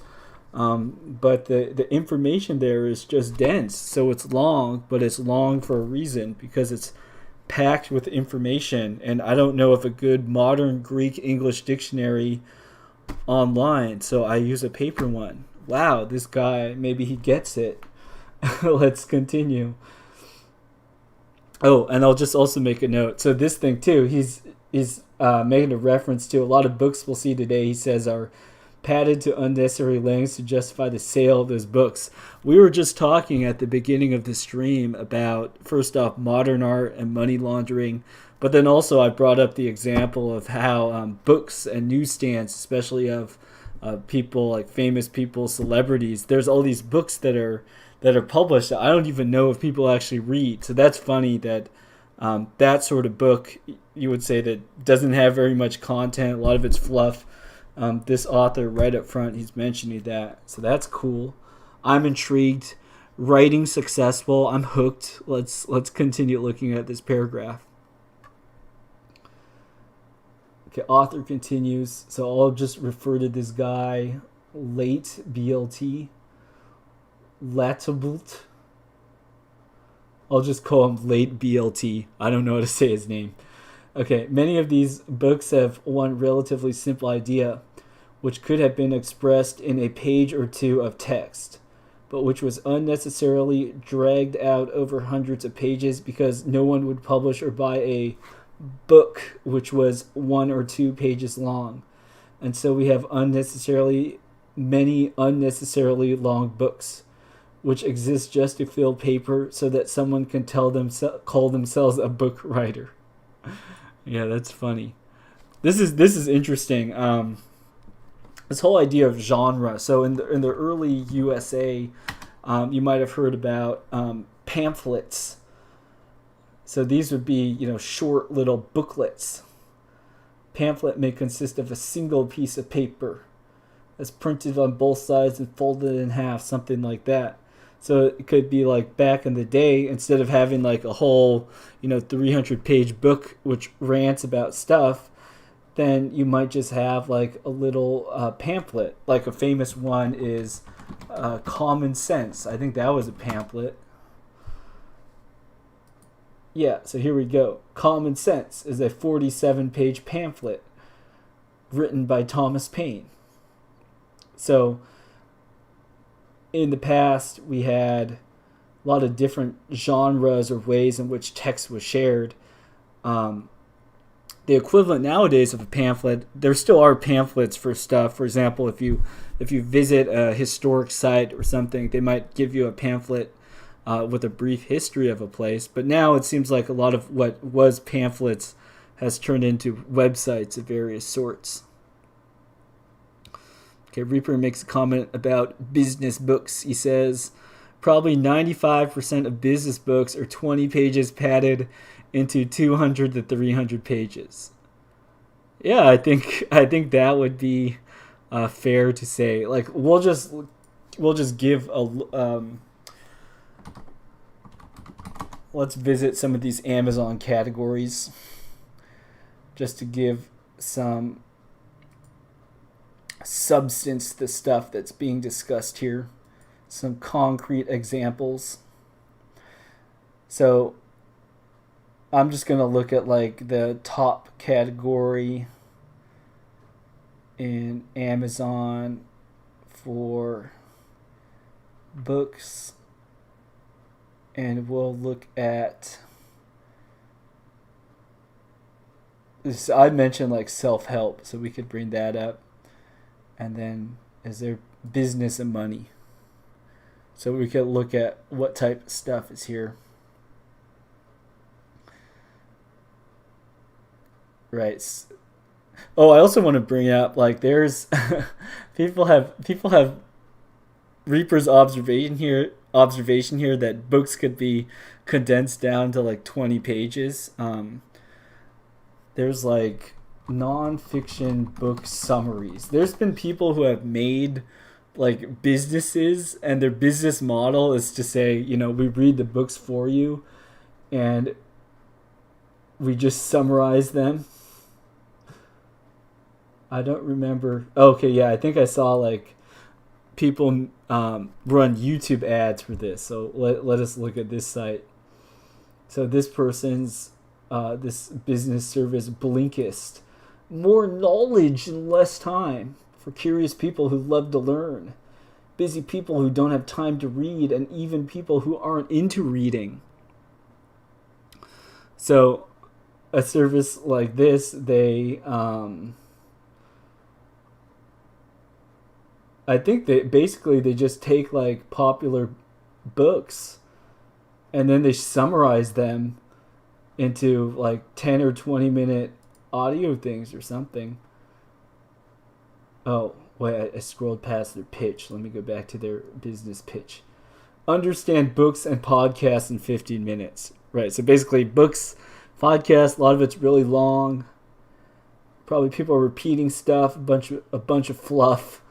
So this is our 21st century, where not only do we have books that repeat themselves a lot, then we have services which do the book reading and summarizing for you. So the person, they write their little thing, and then they're like, all right, now I have to explode this 20 pages into 200 pages. So they inflate, and then you have somebody like here who then compresses it and then presents that as a service. Let's see. Reaper says, the great straw man is to say how many people that bought 4-Hour Work Week. So 4-Hour Work Week is a famous hyped business book. Actually, now work only 4 hours. Does the author even? Does it need a book or one page to describe? Yeah, so this book got popular. So it's like, how did these people do this? How did they do it? How did they do it? How did they do it? A lot of praise. Okay, it said 448 pages.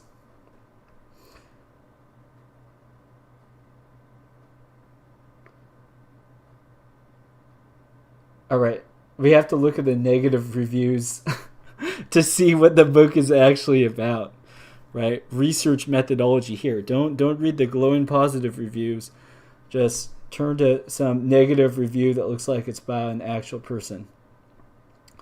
So, Anne Gramlich says, even starting the first chapter, I could feel my BS meter beginning to wiggle upward on the scale.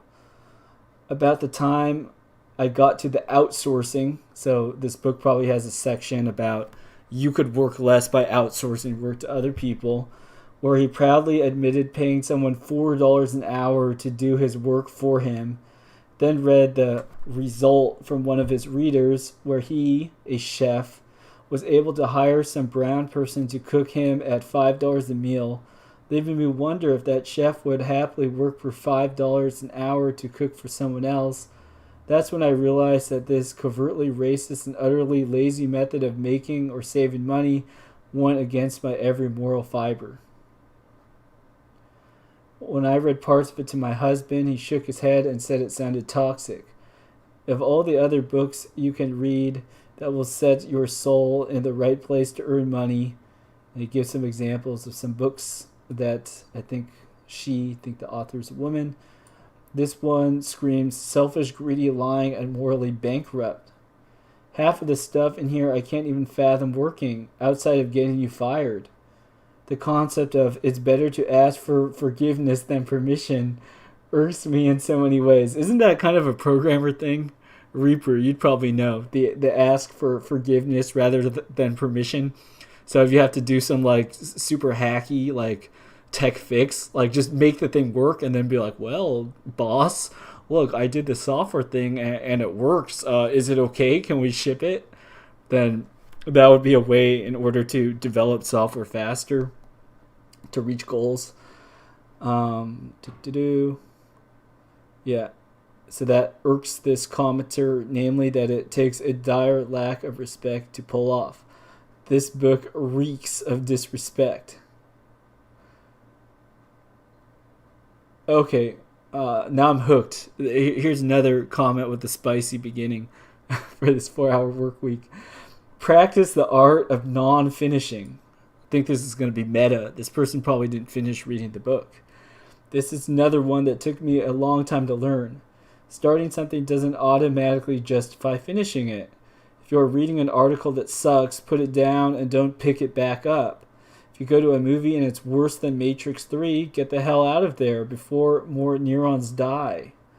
If you're full after a plate of ribs, put the damn fork down and don't order dessert. More is not better, and stopping something is often 10 times better than finishing it.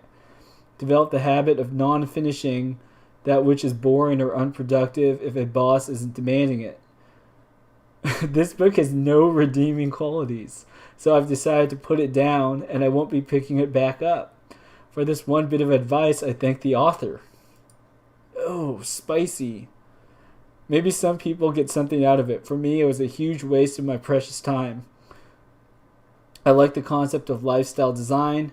I think it is a valid concept. However, his egocentric advice is useless to someone in a different stage of life. This book is not one size fits all. I only hope I can get my money back. All right. So there we have some fun. We did not spend, how much does this book cost?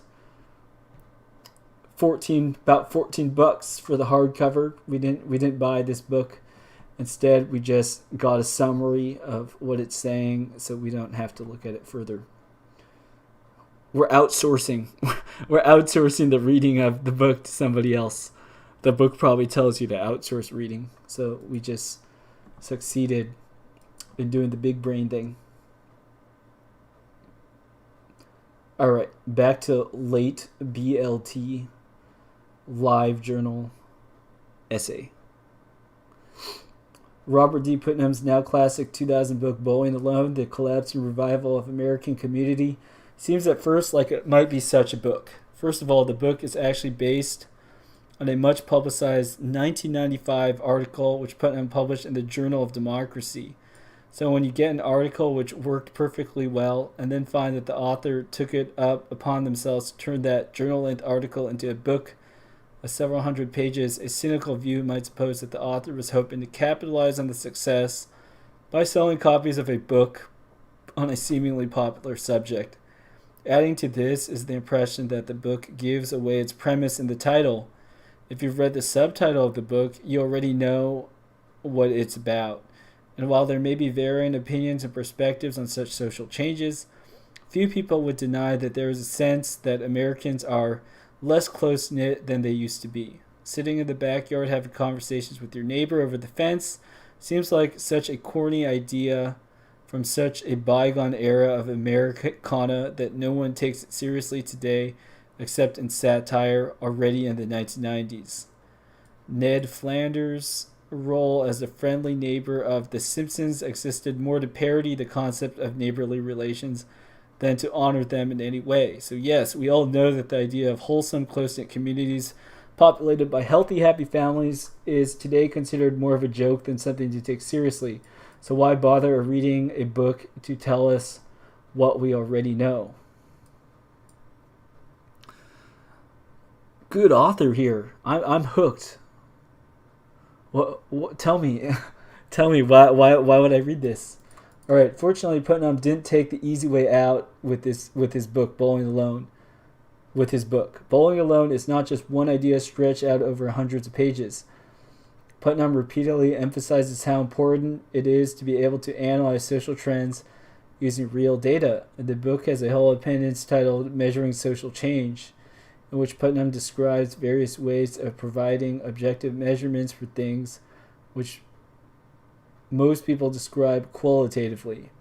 Reminiscing about how things used to be might appeal to people's sense of nostalgia, but creating good public policy requires real objective data, and it's nice to see that Putnam understands and appreciates this. Of course, measuring social trends is always something of an inexact science. The social sciences by nature cannot measure with the same precision that physicists and chemists use. And Putnam acknowledges the various potential problems with his book's conclusions, but Putnam maintains that the data are so equivocal across so many different demographics that the conclusion is inescapable. Civic engagement in America has fallen off a cliff since the idealistic post-World War II era when it reached a peak. Alright, so now we're going to see more specifically what's in Bowling Alone. Let me scroll down a little bit and see what this article is about, because I might have already found what I need to know from this article, which was this was a very good, successful hook to draw me in to say, oh, I want to know what you have to say. But maybe I'm more interested in this article about Putnam's book than I am in Putnam's book itself. So I might not care to read. Let's see.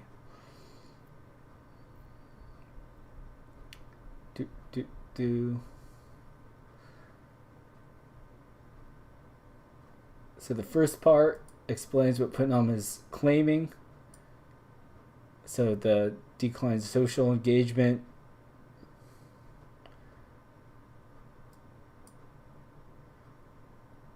And then it's talking about, let's see, doubtlessly there's something for perception effect here. We are constantly told that we're busier than we've ever been, and when people are constantly told something in their society, they will implicitly believe it, regardless of whether it's true or not. So you could talk about TV and cell phones and all these things and how people believe they're busy. The third part of Bowling Alone, tellingly titled So What?, examines why this issue is important.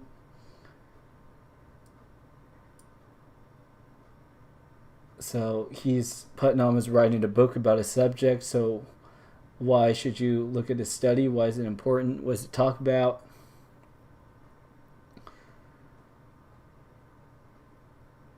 And then shift of attitudes as being generational. So we could see that different generations are different, but then a question to ask would be like, why are different generations different? One suggestion might be that they're shown different things on like TV or radio or whatever. We could talk about that some other time.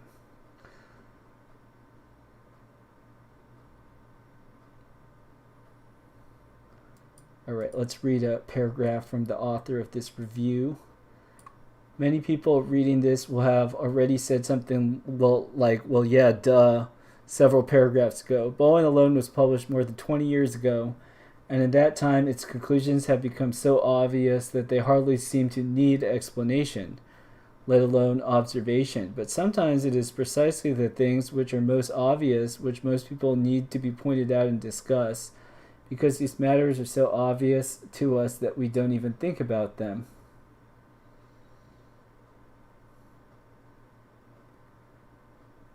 All right.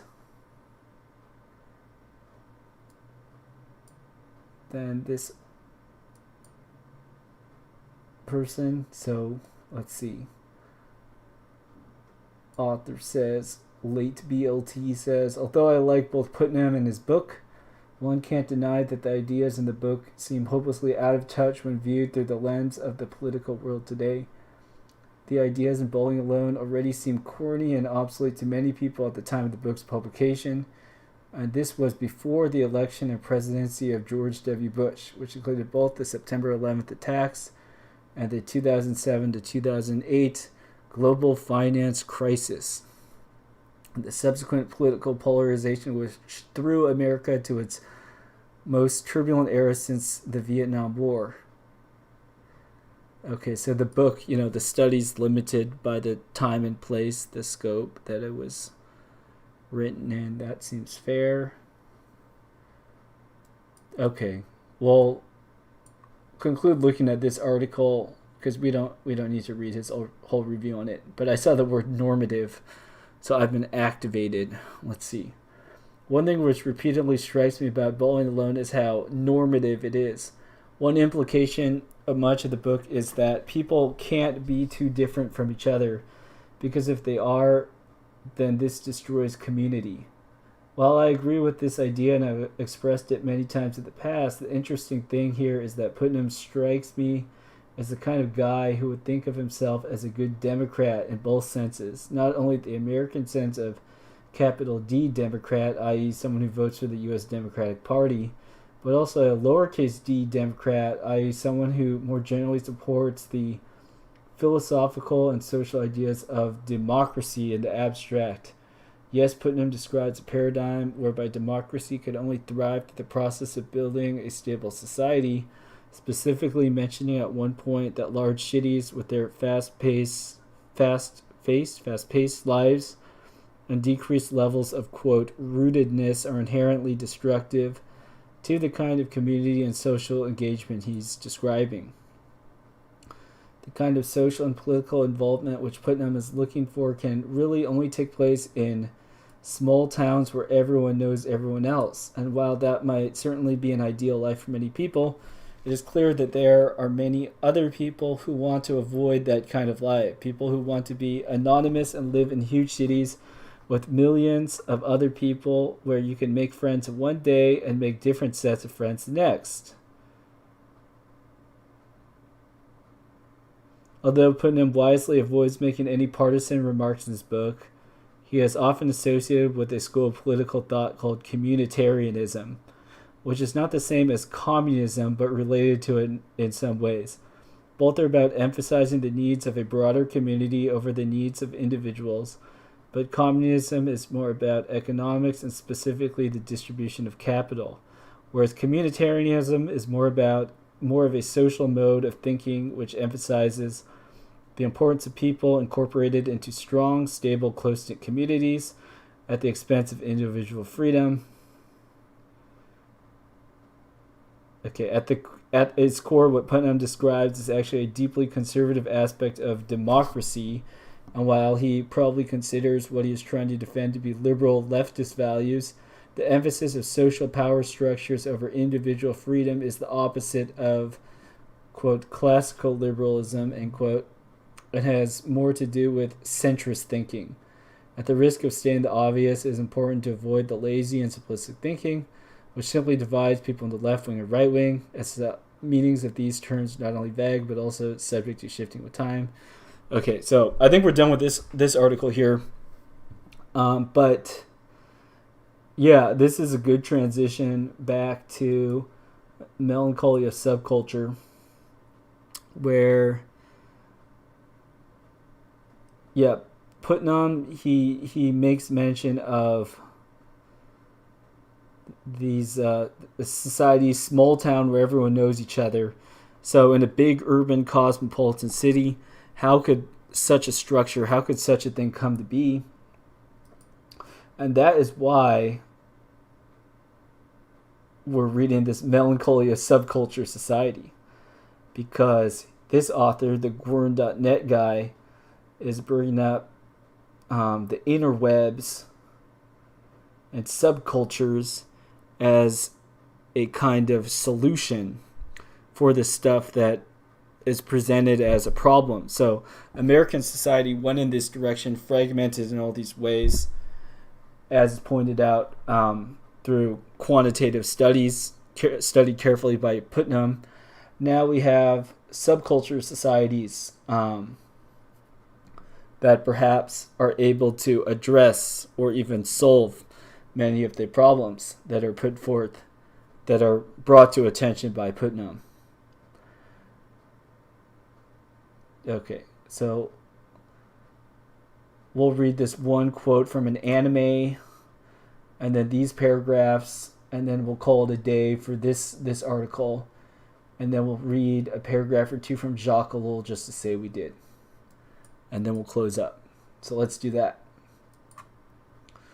All right, we are going to read this quote from the anime, The Melancholy of Haruhi Suzumiya, by the protagonist, this anime girl, Suzumiya Haruhi, Japanese light novel.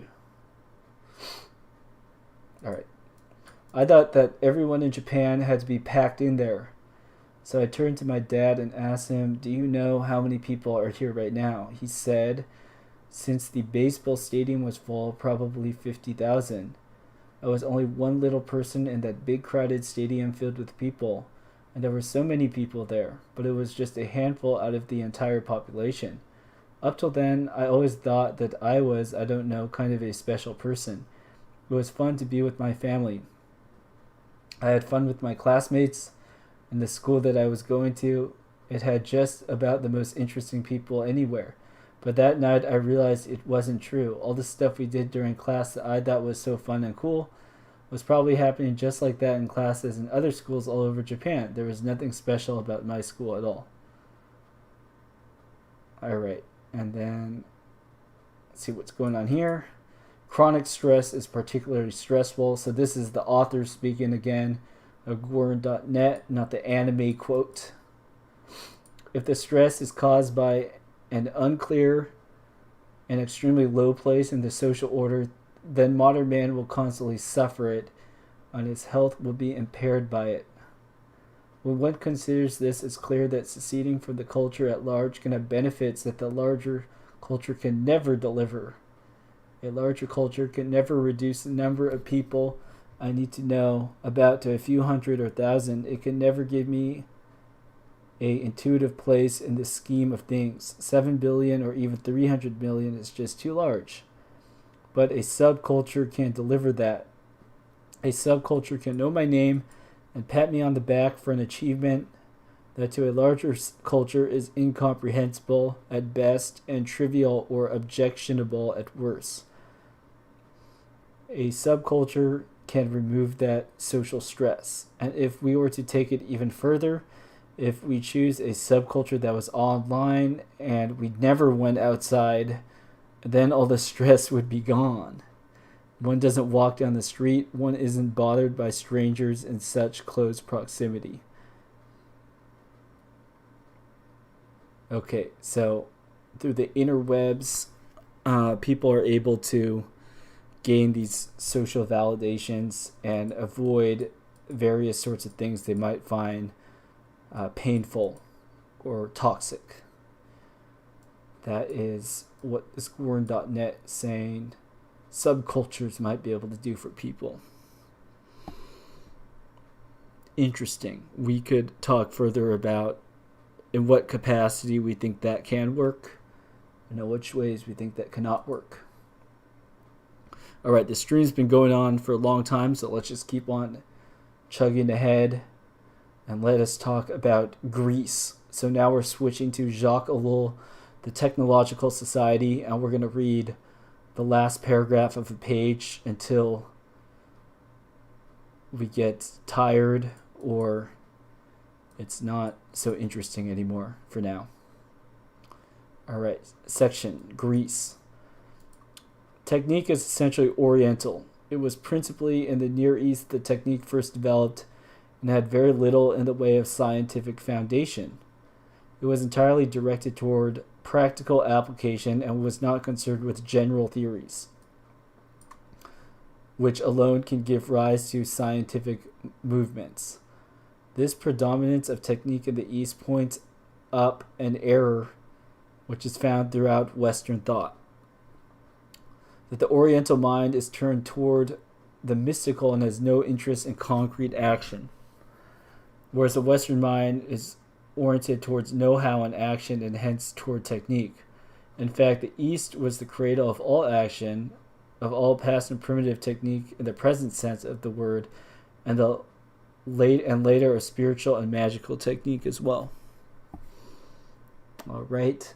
The Greeks, however, were the first to have a coherent scientific activity and to liberate scientific thought. But then a phenomenon occurred which still astonishes historians: the almost total separation of science and technology. Doubtless this separation was less absolute than the example of Archimedes that led historians to believe, but it is certain that material needs were treated with contempt, that technical research was considered unworthy of the intellect, and that the goal of science was not application but contemplation. Plato shunned any compromise with application, even in order to forward scientific research. For him, only the most abstract possible exercise of reason was important. Archimedes went even further. True, he rationalized the practice and even made applications to a certain degree, but his machine was to be destroyed after it had demonstrated the exactness of his numerical reckonings. Okay. I'm just going to pause here. This is as far as I'll read of this book today, but I'll close by making some notes that might be interesting to the viewers. One thing that was one idea that has been helpful to me was to ask this question. So we're in the year 2021. We're all modern people in this sense. Reading a bunch of modern stuff, such as business books, studying science, doing math problems, doing all these things, you're given this idea, this message that as a modern person, you are at the forefront of knowledge. Because now, look, you have all these books, access to more stuff, you have the interwebs, you have all these things that people in the past didn't have. Now, are you a big brain, super smart person that knows all these things that people in the past didn't know? Well, certainly you'll know some different sorts of things that other people didn't know, like anything you know about like the practical ins and outs of working on a computer. Of course, you know those things that people in the past didn't know because they didn't have the same machines as you. This in no way means that like ancient Greeks were dumb, something like that. So ancient people, let's just assume, they're people, and to the full extent that we're people. Ancient Greeks, they're people like we're people today. So they were spending a lot of their time and energy doing stuff. So what were they doing and why? And why should I suppose that I know more than them about, let's just say, some discussion of like happiness or suffering, something like this. These big topics that people continue to talk about again and again. And I would say, no, I don't think it would be right to assume that modern people know more about this than people in the past. Okay, so that being said, we could look at past civilizations, such as here in the Ellul book. It's talking about the Greeks. And you could say, all right, if the Greeks weren't concerned with stuff like just developing all this crazy technology like in the West, like if they weren't concerning themselves with how do we go faster, how do we make a building taller, if you aren't concerned with all these things like this, then what sort of things are you concerned about? So this thing to like a modern Western reader, it might be puzzling. Gave this example of Archimedes, and it said, like, true, he rationalized practice and even made applications to a certain degree, but his machine was to be destroyed after he had demonstrated the exactness of his numerical reckoning. So it's like he didn't make the machine for itself. There was something that he made a machine for, and then after that, the machine was to be destroyed. So what's all of this about? I think like one way to think about this is like there's a lot of stuff we do that doesn't really accomplish work in a sense. Like, why would anybody do any push-ups? Why would you lift weights or something like that? You're actually not doing anything except you're doing something to yourself, right? You're making yourself stronger through doing that training. Looking at this discussion of the Greeks, saying the Greeks' technique is essentially Oriental. It was entirely directed towards practical application and was not concerned with general theories. So the question is, there's all these smart Greek people, and they know a lot of techniques. So what are the sorts of things that they're doing? I think that's where one of the reasons why I myself got interested again away from just science and material stuff and looking at religion again. So as I've mentioned, I consider myself Christian. I'm becoming like an Eastern Orthodox Christian.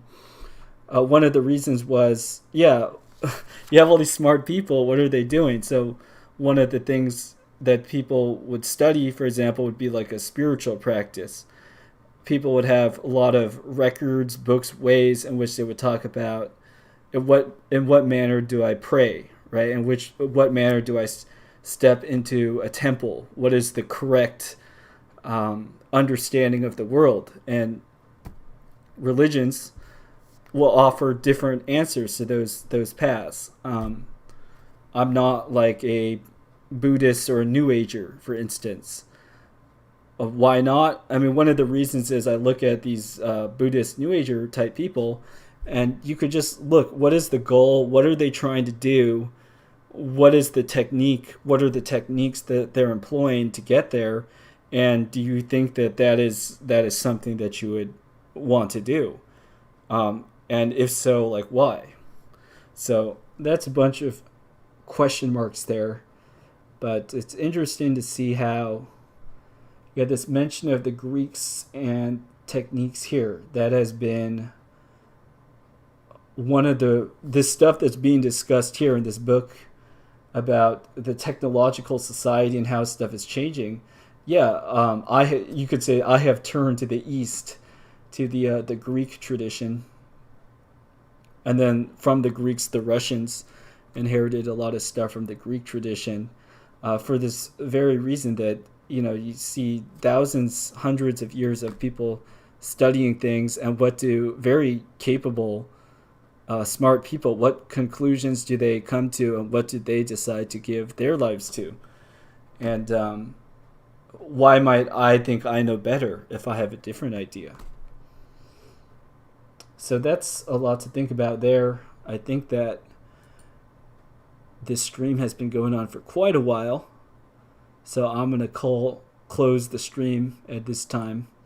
But I thank everybody who has joined, and we had some very lively discussions, some nice comments today. I'll try to announce when I'm doing the streams and stuff a bit better ahead of time. Maybe start to work on getting a consistent time going. But I think today we covered a lot of ground, and I had a good time. So thank you everybody for joining the stream today, and have a good rest of the day. Thank you.